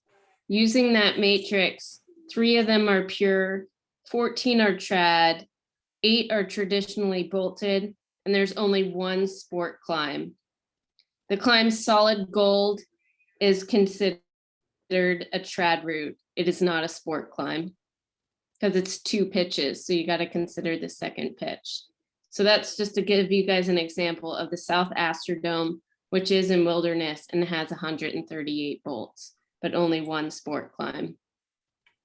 I want to just address the last part of question 2. What are the definite criteria of a sport climb? I think we, at least as up to now in the style matrix, kind of rejected any 10 bolts per 100 feet or something like that, because it just isn't a super good way to define a sport climb based on those very particular criteria. So I think that's what that question is getting at. And I think we think at least that it wasn't feasible to come up with a number guide to what makes a sport climb.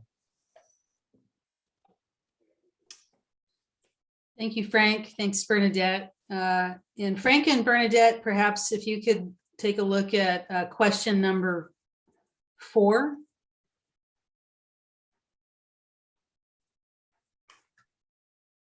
With the cat. Yeah, sorry for the cat.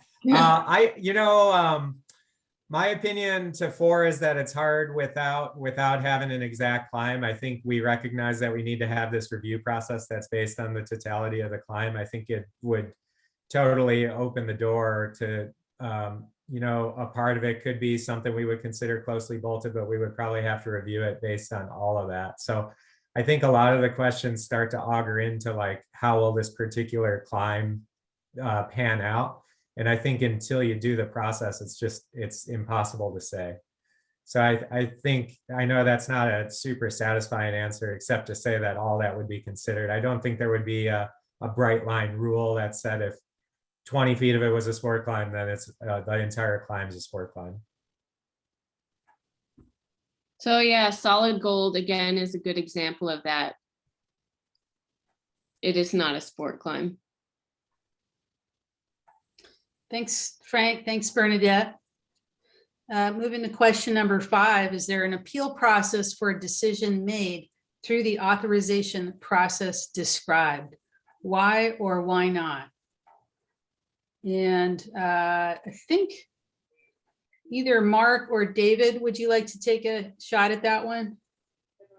Yeah, I'm trying to figure this out right now. I don't, you can always go to my boss. There's always that appeal process you can go through, but we've never tried it before. In the past, when we've had issues with climbs inside the park for permits, we've been able to work with the climber to, specifically find a way that works, for them and also works for the park as well. So just because over the last 5 or 6 years, I've never had to deal with this before, we'd have to give it just a little bit of thought. That could be written into the plan. There'd be a process, but once you go to the higher level to my boss, he doesn't know anything about climbing. I mean, I like him a lot, but it would not be the appropriate venue for an appeal. So I'd be willing to look at that. I just don't know the right route for it. Thanks, David. Anybody have anything else to add to that?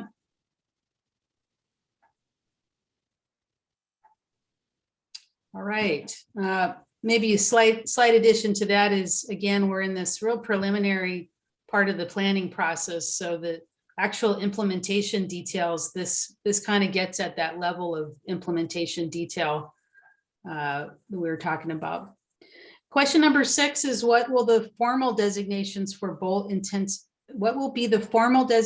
for bolt intensive climbing? Will it be based on percentage injury per use, or will it be the personal guide feelings of administrators in the NPS? I'm going to have to rely heavily on, whatever this plan comes up with. It will not be based, obviously, on percentage of injury per use. I think someone did that as a jest. That would not be part of the decision-making matrix, but it's going to come from this planning process right now to give us a definition of what is sports climbing. We made an attempt at it. We've worked really, really hard to come up with the definition, but I would expect many of the people on this call right now to provide some additional input to help us in this process. Thanks, David. We'll go ahead to the next page of questions. Question 1, what's being done to curtail malicious or unauthorized removal of hardware? And Frank, could you address that? Yeah, I'd be happy to address that. I think this is probably specific to stuff that's been going on in the park recently. We made some changes to the permitting process to require permits for the removal of bolts, which was in addition to permitting requirements we already have in place. So you do currently need a permit to remove bolts from Joshua Tree National Park. So if you removed bolts without a permit, you would be in violation of that particular law that we would enforce in that case. As far as like what's being done specifically about it now, basically these kinds of laws go to the heart of the resource, which goes to the heart of resource law enforcement, which is our main goal, is one of our main goals in terms of a law enforcement agency in the National Park Service. So we take these super seriously. We do have active investigations going on regarding these particular situations.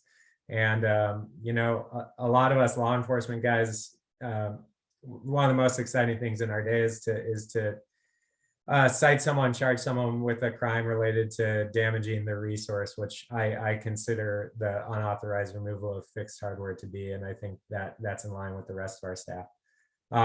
I, as a law enforcement officer, can't guarantee consequences for anyone. I basically essentially investigate and then charge a crime, and then the consequences come through the rest of the judicial process. So I know a lot of people have asked, like, can people be banned from the park? Could people go to jail? How much of a fine could they get?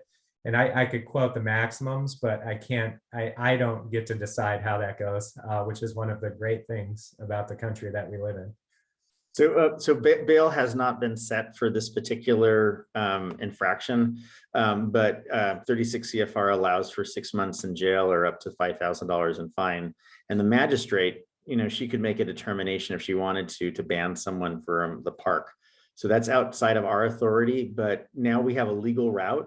So when someone does something like this, we actually have, you know, we've amended the compendium, which is the rules and regulations for this park that I actually have some say over, and it's now in there so we can be effective. Before that, we really didn't have a tool to do anything. You know, we tried moral suasion, you know, with the person that was suspected of doing it. And, you know, we didn't have any concrete evidence of it, and it just became very, very difficult. So now we have a tool. Thanks, Frank. Thanks, David. And I invite participants tonight on the Joshua Tree website. That's where we post our compendium with the park specific rules. So you can check that out. Just Google that. Question number 2 here. What is the quantification of many times more anchor wise? How does that differ from what climbers call anchors versus bolts? And Bernadette, I'm not quite sure what this question's getting at. Do you have a sense? No, I don't understand that question. In the interest of time, let's move on, and they can write back and offer some edification. Next question, number 3, what's the difference between proposed treatment areas, the bolt allowed zone, and the fixed anchor allowed zone? If they're all the same thing, can documentation be updated to be consistent? In the interest of time, I'll go ahead and answer this. Those are different things. The bolt allowed zone and the fixed anchor zone are simply the 2 zones that we currently have that are very probably going to carry through this plan. So we have that same large yellow polygon. That's where anchors are allowed in the park. And then within that larger polygon, we have these small treatment areas. So they're like a subset of that. And that's where we're going to get started implementing the plan. So that's the difference. Question number 4, we just heard about the success that NPS has had in issuing permits quickly for anchor replacements. How will the timelines be impacted if all fixed anchor replacement must be approved by a minimum requirement analysis? Will an MRA also require preparation of an environmental assessment or EIS? And a sub question is, what's an MRA? So Mark, could you walk us through that? Okay, let's look here. So one thing is about timelines.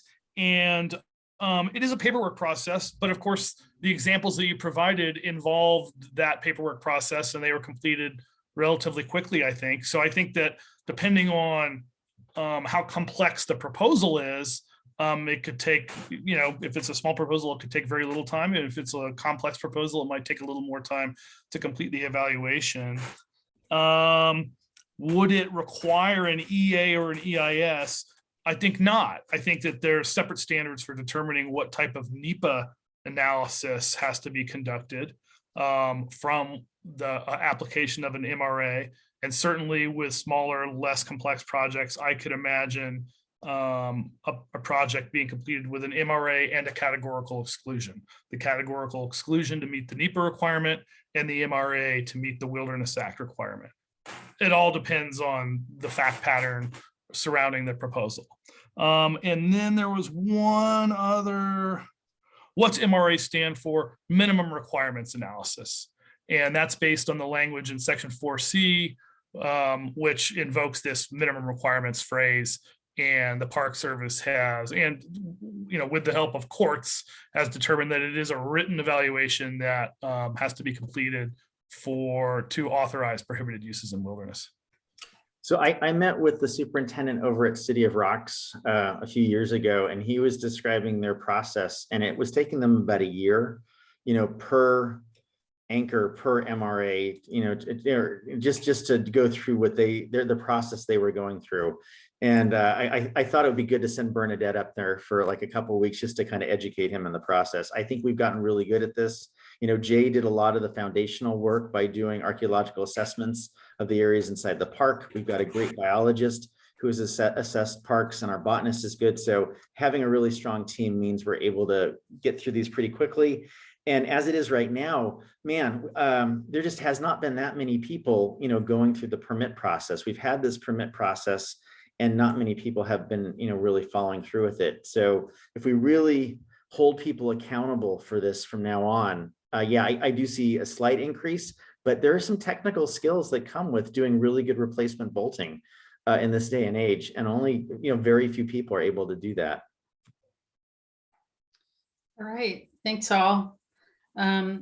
One thing just to add to Mark's description, we've talked about the efficiencies we could gain by having these, kind of bigger chunks of area that we're working through. It's a lot more efficient to go through a cluster of formations or a large formation with a lot of routes. It's a lot more efficient for our staff to work through. So hopefully there's some efficiencies we could gain rather than just getting an individual route at a time.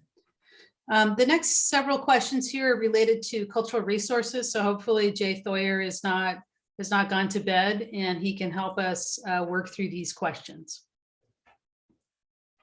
Absolutely. Thank you, Jane. So first question, how are things which are inherently subjective, like cultural impacts, quantified in a repeatable manner? And that's a great question. It's a little easier to address on the archaeological side.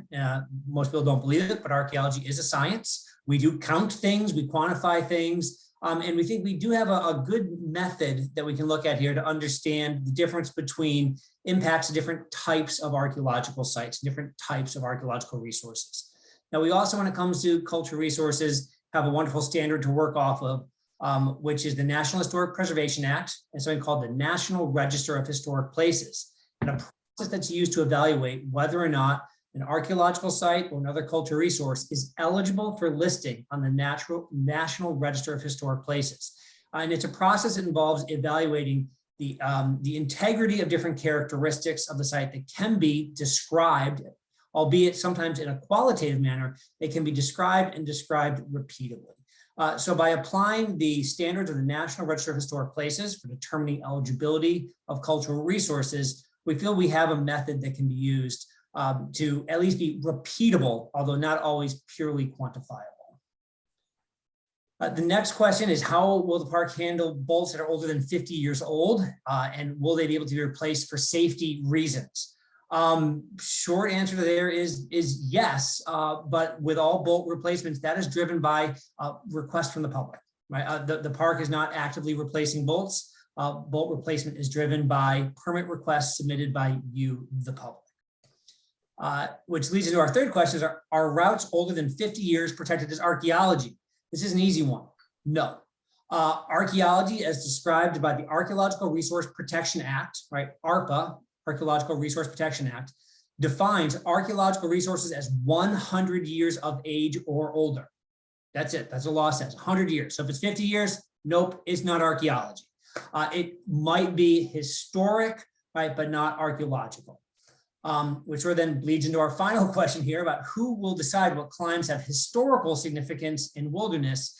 And this is going to be a process that's based mostly off of the ongoing historic resource study that is establishing the historic context of climbing in Joshua Tree, outlining significant events, significant people, significant routes, and hopefully providing us with that context statement that we can then look at and evaluate routes as they are proposed to the park for replacement of bolts. And that will be part of, in wilderness, the MRA process, where in addition to impacts to natural resources, solitude, untrammeled qualities, we also look at other features of value, which includes historic significance. Thank you, Jay. Really appreciate that. Moving on to the next questions, starting at the top. I would love some clarity on what will be the deciding factors for approved fixed anchors in wilderness areas. Are there any estimates on the amount or the percentage of currently existing climbs that will be taken down available? I will point out with the story map, if you have that open, or you can open it up later tonight or later on, there are several links in there under the fixed anchor section that connect you to that data. So far, we've posted data on the Astrodomes, and Bernadette was sharing some of that data a minute ago. And we also posted the data for the Geology Tour Road proposed treatment area. So really invite you to look at those numbers. I don't have the ability to pull those up right now to share. But if you have questions or can't find that, please contact the park. If you can't find that data on the story map, definitely let us know. We'll point folks in the right direction or make it more obvious on the webpage. Anybody have anything else to add for question number 1 from the Joshua Tree team? I thought the numbers in the GeoTour Road, we went over those like a week or two ago. It was just, I thought a handful of climbs fit the sport climb definition in that area. So we were looking at, way less than 10% of overall climbs in that wilderness area. And then if we use Bernadette's analysis over the Astrodomes, she's looking at one climb out of 22 or 27 in those areas. So that would be 3 or 4% in that area. Bernadette, were you going to say something? Just to say that there's 26 routes on the South Astrodome. Okay, so then if one climb would fit with that qualification, so less than 4%. Correct. Right. There's a second part to that question. I didn't want to miss that, which was the clarification on the deciding factors for approving fixed anchors in wilderness. So going back over the example that we shared earlier with Heart of Darkness, is the route bolt intensive? Is it a sport route? Is it appropriate in wilderness? The factors that Mark talked about, that's what would go into that decision process. And I don't know if Mark, you have anything else to add to that? No, not presently. Okay.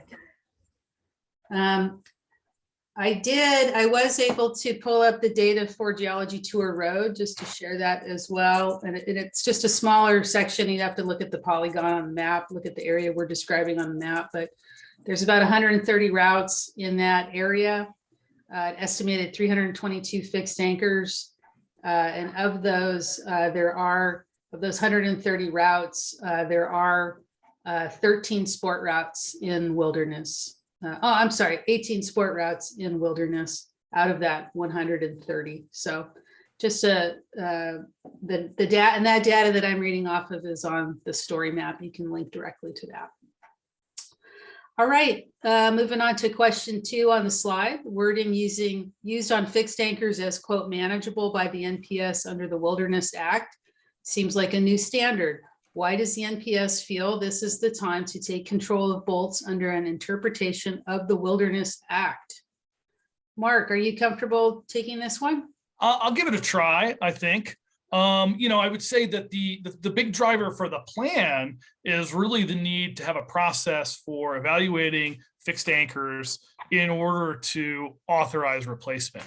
Now, in terms of the Wilderness Act and what we understand about the Wilderness Act, a lot of the kind of case law, the court cases that relate to minimum requirements analysis and the need to do it and how you do it and all those things really has only occurred within the last 15 years or so. And that includes significant cases in the Ninth Circuit Court right up to 2018. So there's a lot of, fairly recent information that we now have based on court cases about how we need to think about minimum requirements analysis. So given the need to do a plan, the need to have a defensible plan, and our understanding of where we are in terms of the court cases that have occurred, we now think about bolts as installations. That's consistent with the language of Reference Manual 41 and its definition of installations, and feel like it's the most defensible approach moving forward to create an authorization process that accounts kind of for the most modern case law surrounding minimum requirements analysis. So hopefully that helps. I'm not really sure it's a new standard. I think that there probably was just a lot of variability or confusion in the past about exactly what was, how you do a defensible minimum requirements analysis. But a lot of those things, I think we have more clarity at this point than we did even 5 years ago. So Mark, for the Park Service, I think a lot of the new interpretation or the new standard, comes from the issuance of Director's Order 41. And then more recently, Reference Manual 41, which, really did give us clarity. And as far as our solicitor is concerned, that, these are installations. So, maybe the lack of agency policy, I don't want to get all wonky and what laws and things mean, but, Congress makes a law and then an agency has to figure out what they meant by the law. And it just took them a while to actually publish it. So now we have pretty much a clear roadmap through Reference Manual 41 and Director's Order 41 that kind of tells us what's going on. All right, the next couple of questions refer to some of the terminology that we've been using, the legality or illegal, prohibited versus illegal. And Mark, could you keep on a roll with that? Yeah, sure. So what does DO 41 say about the legality of bolts? Well, DO 41 has a number of things to say about fixed anchors and when they're appropriate. DO 41 also, or Reference Manual 41 really, has a lot to say about prohibited uses, what they are, and including a definition of installations and the other prohibited uses. It doesn't ever use that expression illegal, and we don't either. So moving to the next question, why do we use the terms prohibited and illegal? Well, we haven't used the term illegal in reference to bolts, and the policy and the Wilderness Act does not use that expression. But the Wilderness Act most assuredly uses the expression prohibited use in reference to a number of things, including installations. So we have stuck with that because that is the sort of legal term of art, prohibited use. And we've tried our best to explain, what's involved with analyzing a proposal to use a prohibited use. That's the minimum requirements analysis thing. And so I hope that helps a little bit. The use of the term prohibited goes straight back to the legislation. And the use of the term illegal, well, that's not really something that we've been using as a working expression. Thank you, Mark. Following up on that is an interesting question, which is asking what analysis is required under the Wilderness Act to remove existing fixed anchors. So the act of removing versus installing or replacing. And Mark is our resident minimum requirements. I'm not sure there is an analysis required to remove an existing fixed anchor under the Wilderness Act. Now, I think it would qualify as a federal action subject to NEPA. So you would need to do that analysis, but I don't know that there's any burden on the agency in removing an installation to do something like a minimum requirements analysis. Pretty nerdy, but All right. those would be my thoughts. Mark, can you clarify when you're referencing case law, what we're talking about, relative to this discussion? Well, there's a number of cases, but two that I think are fairly recent that are important in understanding how courts look at minimum requirements analysis are two Ninth Circuit cases. One is known, and I don't have the citations, on hand, but one is known as the Kofa case. The other is known as Kriechbaum. That one is from 2018. Kofa might be 2010, but each of them looks at the question of, looks at an agency proposal to have something on the prohibited use list in a wilderness and provide some insight into what minimum requirements analysis involves. And there's others. I'm sure that folks who are attorneys will have a longer list of important case law. But I think So those Mark, are the most I recent might ones. suggest that, and maybe Teeny, you can work with Simone on this later. Go ahead and write that up and we can post that on our website as well. We've got another 30 plus questions and more coming in. I'm not sure if we're going to make it through all the questions. There may become a point where we just kind of cut things off, and then we will work the next couple days answering those questions and posting them to the website. All right, let's take a look at the next list. Will there be a daily limit on the number of people allowed to climb? David? Man, that is a really good question. A lot of, well, not a lot of people, but a number of people brought that up. What we heard clearly from you is that no, you did not want that. So from the 2,400 people that were able to give us comments, that was something that was not, our user base was not really comfortable with. That could be something that could be added to a management plan. I think at this point, we're not there. I think that, with 8,000 climbs inside this park, there's enough diversity of climbs that if we figure, we've got on a busy day, 20,000 visitors and about 20% of them come into the park, that took just, specifically to climb, there's still enough places for people to go without having to wait too long for a climb. So I don't see that as being a daily limit, is something that is going to be within the climbing management plan. Thanks, David. I'll take the next question, which is how do you plan on regulating placement of crash pads? Bouldering is even more widespread than route climbing and seems even more challenging to monitor. And I really invite the audience, if you have ideas on this, to let us know. We would love to hear ideas to solve this problem. Some ideas that the team has come up with are establishing crash pad zones, so areas where crash pads are allowed. To manage crash pads, it's a regulatory question. So we would have to have something some regulation by which we could manage or regulate where crash pads are used. We could consider things like the existing published bouldering routes, limiting bouldering to those locations, and perhaps having some process to review or consider new bouldering areas that would give us the opportunity to evaluate sensitive resources and access trails and where crash pads might be used to make sure that we're protecting resources. So keep ideas coming our way on that topic. Question 3, this is a long question. What's in the park's plan at the moment regarding climbing, hiking guides in wilderness? We'll take this. David? I'd be happy to deal with that.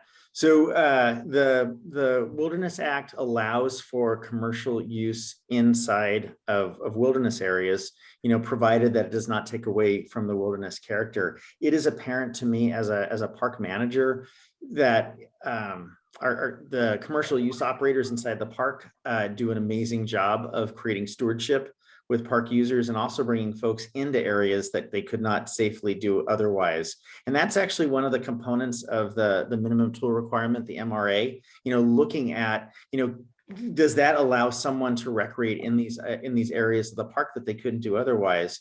So I think what the park has to do is just take a step back and look at the activities that commercial users are doing in the backcountry and just go through that process. I'm pretty confident it's not going to be a problem. There may be some uses that are not compatible.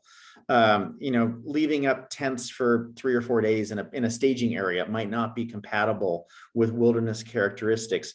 But what I've seen so far, I think the vast majority of activities are totally compatible with wilderness. But we have to go through the process because we are legally obligated to go through the minimum tool requirement. Thanks, David. We have some work happening, just reviewing a report right now, looking at all of the climbing guide data. Unfortunately, we don't have really complete data for a number of years, but we're looking at the data that we do have available. Thanks to all the guides on the call tonight who have been submitting reports. It's really, really helpful. But the data we have now actually shows very, very little use in wilderness, really only about less than 1% of the reported user days are occurring in wilderness. So I invite you to look at the interactive map and maybe look at the areas that you are using and make sure that they are in fact in wilderness. That might be helpful. Last question here on the screen. I understand that this is talking about the climbing plan. Acknowledges that climbers are 30% of the users. What planning efforts are there to manage the other 70% who are causing more social trails? That's a great question. David. Yeah, let's get the numbers right. It's closer to 17% of our park users are climbers. So 83% of our visitors are also incurring damage doing things inside the park as well. This is the climbing management plan. We are focusing in just on the impact of climbers going out to every one of the boulder piles, inside the park and things like that. There will be benefits, frankly, of consolidating social trails into established trails so that those other 83% of the visitors that are coming into the park will use those same social trails and have less impact. We spend a lot of time consolidating social trails throughout the park, but climbers, let's face it, they go to rocks. A lot of our visitors, they go to, they drive to the side of the road, they go to viewpoints and things like that. They go to campgrounds. So it's a slightly different use that's taking place with a lot of our other, folks that are inside the park. But I think that there will be a synergy that comes by dealing with trails that will help to limit the activities of the other user base. Thanks, David. Yeah, unfortunately, I wish we had bigger staff because we have about 3 plans that we need to work on and big efforts here at the park, and climbing just rose to the top. We all together decided we wanted to help improve climbing, the issues around climbing first, and then get to the trails and parking and overnight camping. Next slide.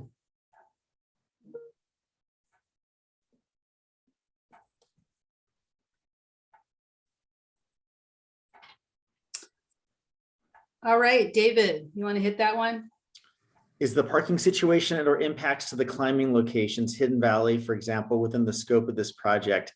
Not really. We're not looking at parking as part of this issue right now. I'm sorry to say. Question number 2, if folks working behind the scenes could please put the link to the climbing matrix in the chat. That would be awesome. So please, if you ask that question or you're also interested, check out the chat and we'll try to get a link to the climbing matrix. And if possible, I'd love to also add the links to the route data, if that's possible, to put in the chat as well. What can question 3, the climbing community do today to make a change? Cut off social trails, yell at people off trail. David. Always a bad idea to yell at people because I think we've learned from COVID that when you yell at people, it just makes them angrier. So my advice is never to yell at people, but to educate them and to love them and make them, good stewards in the process. I think that, for our climbing companies that work inside the park, by really going through and, using leave no trace kind of practices with your folks, hiking on existing trails, hiking in washes to get to locations, making sure that they are cleaning up after themselves, making sure that rodents aren't getting into their backpacks and distributing all their food around the desert. Those are all things that you can do. For personal climbers that are going out there, yeah, once again, use the trail system as much as possible. When we do a closure, because there's an Indian site there, that should be posted. And it's in the guidebooks, it says that these areas are closed because there's rock art at that site, or it's a spiritual site for a group. Please respect those things. That's something, you can do to help protect those areas. We have a closure that just went into effect today regarding a golden eagle up by Rattlesnake Canyon inside the park. That'll be posted. Respect that so you can protect that bird of prey, that magnificent bird of prey, who, according to our wildlife biologist, just built a nest that's the size of a small Volkswagen. Thanks, David. And you might as well take, did you take the next question? How will the park fund the new CMP? Yeah, really good question. We have a number of trail projects coming up in the next few years. I'm thinking that, we are going to be repurposing a lot of that money and directing it towards the trail management portion of it. I think we're going to be putting more money into visitor resource protection, both for commissioned rangers and also for non-commissioned rangers like Bernadette. So as positions become available, as we have additional funding, we're going to transfer that over to those areas. We're going to have to rely heavily on our partners in other areas to help us, manage our visitor centers and do other operations inside the park. If we're going to take some resources and put it into VRP, into visitor resource protection, it's going to mean, we're robbing Peter to pay Paul. But we're putting a lot of effort into this plan. And, the idea is that it's going to have significant impact to help this park and folks to be able to enjoy the wilderness in this park. And if we don't put the resources into it, then, what's the point? We've just wasted a lot of paper and Jay's time in the middle of the night on the East Coast right now. So, oh, yes. Thanks, David. Heat maps. What was the methodology for the heat? There's just one heat map, and that was in the trails section. And so that was, again, it's just a tool to look at answering the question of level of use, popularity of areas, try to help us look at where we might consider focusing our efforts when we're implementing the plan. And we used data from guidebooks and the Mountain Project to look at the popularity of routes, the star rating, the range of technical abilities, proximity to bathrooms and parking and trails and so forth. And so that's how we put that together. Next slide. Is the park, oh yeah, sorry, we already did that. Next slide. How will the Park Service respond to the inevitable increase in injuries following the removal of climbing protection in the wilderness and poorly protected routes? And David, do you want to take a swing at that? Well, I think this plan has got to make some recommendations about if we are to remove bolts and routes in certain areas, what is the obligation of the agency to provide some protection to the public? Will it be for signage at those areas? I'd have to work with our solicitor just to get advice on situations like that. But it does beg a question. If there's a sport route that is being removed somewhere inside the park and folks continue to want to climb that area, are they going to be able to climb it without bolts? If it's a face climb, it's going to be really difficult, to actually go up that climb, which may make it impossible to climb, without the additions of bolts. So I don't think we've quite thought this out at this point. We are working towards a draft plan right now. But this poses a really good question and responsibility for allowing for safe climbing and recreation. But at other times, if there's no way to climb the route, you probably shouldn't be climbing that route. If we made the determination that this sport climb is incompatible with wilderness, then maybe we do a closure on that climb. Thanks, David. Second question, does this plan address signage changes? Do you see increased signage about where climbs are or how to get to crags as a potential means of limiting off-trail travel? If so, will these signs take away from the ambiance of those who don't like to see them? I think I might answer that, David, and give you a break. I think I speak on behalf of the whole park staff, especially staff who've been at Joshua Tree a long time, that it's been really hard over the last 5 years with tripling visitation and having to change the look of Joshua Tree. This has always been a very undeveloped environment. It's one of the least developed parks in the lower 48. We've always had a really, really limited signage, limited, even the red curbing caused consternation within the staff to decide to really try to limit the amount of illegal out of bounds parking. So I am personally very interested, and I know the staff is very interested in minimizing signage to the absolute minimum that we need to keep people on trails and get them where they want to go. One thing we've used recently is having staff, develop some ideas about signage and test it out and do some observations, put stuff out there and watch people and see if it's effective. Are they reading the sign? Are they going in the right direction? That kind of testing is really, really valuable to make sure we're using the minimum that we need. And that signage is the most clear and effective messaging we can get. So it's not just simply throwing some signs out there. There's a lot of thought process that's going to have to go behind that. So I really appreciate this question.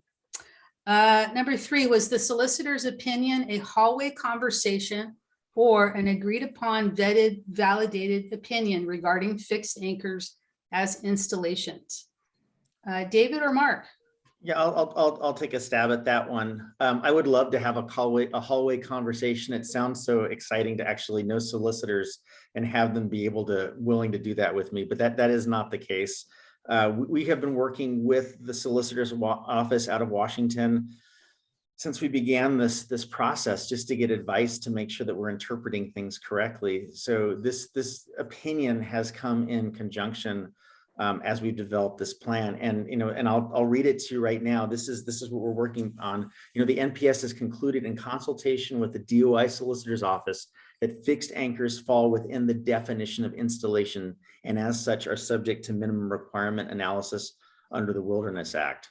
So that's what we are going on based on a series of conversations that have been vetted by junior level and senior level solicitors out of the Washington DOI office. Thanks, David.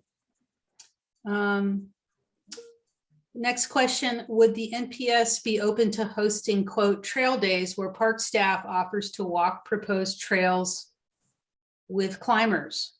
I'm not sure if that is intended to discover what trails would be the best, what layout would be the best, or if that's a social event. I would love to go for a walk with climbers. If I can get out of the office and do that, I want that job, Jane, if that can happen. But I think what would be nice is to have collaboration with the climbing community to make sure that we are hitting, the major formations and climbs with this, consolidation. So like I said, for this thing to work, these trails have to be in locations that you're actually going to walk on. If we create this crazy trail that to avoid an archaeological site and you're still going to walk through the middle of the archaeological site, we need to really change the plan on that trail because it doesn't serve either our interest or your interest in that case. Hey, Jane, I might make an executive decision because I see Simone keep on texting me that we've still got 2.5 or 3 pages of questions, and I'm having a hard time talking because I realize I started work about 7:30, and so I'm up to hour 13 right now. So I hate to do this, but what I'd like to do is just take the existing questions we have, and we can all collectively work on those tomorrow and give a written answer and then post it to our website. And then Mark can also provide references to the Creechbaum case and the Kofa case as well on that website posting. Thank you, David. Any closing remarks? Well, I just want to talk to all my talking heads. Are you comfortable with that? Or, should we just leave Frank here by himself to answer questions? Because he's young and he can do it. I don't know if you want that. Okay, so thank you. Thank you for coming out tonight. You've provoked me to think ways that I was not thinking 2.5 hours ago. And that's exactly what you're supposed to do right now, because this is a public engagement process that will help to shape the climbing policy that we have here at Joshua Tree, for the next 20, 30, 40, 50 years. So continue to be honest and respectful in your critiques, and help direct us towards a way that you think is meeting. Remember, I got to follow the laws. I got to follow the Organic Act and the Wilderness Act. Those are the laws of the land that have been established by Congress and signed off by the president. So those are the biggies. I have a little bit of flexibility with policy and a little bit less with regulations, but with laws, we really have to kind of follow those. So thank you so much for taking the time. I'm always amazed by people that come out to public meetings and are engaged like this. You are truly like the best of this country and really help in this process. And Jay, special thanks to you for staying up so late at night. I really appreciate it. It's good to see you, and we miss you so much, man. Wish you were back at the park. So the next step will be a draft plan. So you guys have got about another, I think, 20 days, 30 days or so to get your comments into Pepsi. That will help us draft a final plan. We hope to have that draft out sometime this summer. Summer, does that sound good? Jane's shaking her head, maybe. Fall? Fall. Okay, early fall. We should have a plan that's available because for the NEPA rules that we have right now, we have 1 year from when we start this process, and we started it on January 14th. So we got to get it done by January 14th of 2023. One final thing I want to leave you with is, those test areas that we're going to be using, for the first, 1 or 2 or 3 years, that is adaptive management for us. We got to see what's actually working and what's not working. And so it's our chance to test those things. So I would imagine you're going to have to continue to stay active in this process for a few more years to come. So don't plan on leaving anytime soon. We need all of your help. Any comments from my folks here? Final comments? Folks could please check out the website that Get Involved below. It's really, really awesome to be able to reach folks through our newsletter blasts and just be able to get information out really quickly and connect with you quickly. So if you can subscribe to that, that would be great. Excellent. And thank you all for your comments. Caitlin has been feeding them to us all night, and they're just wonderful comments to see. So thank you all for being up with us tonight. Everyone have a good night, get some good sleep, and we will see you in the park. How y'all doing?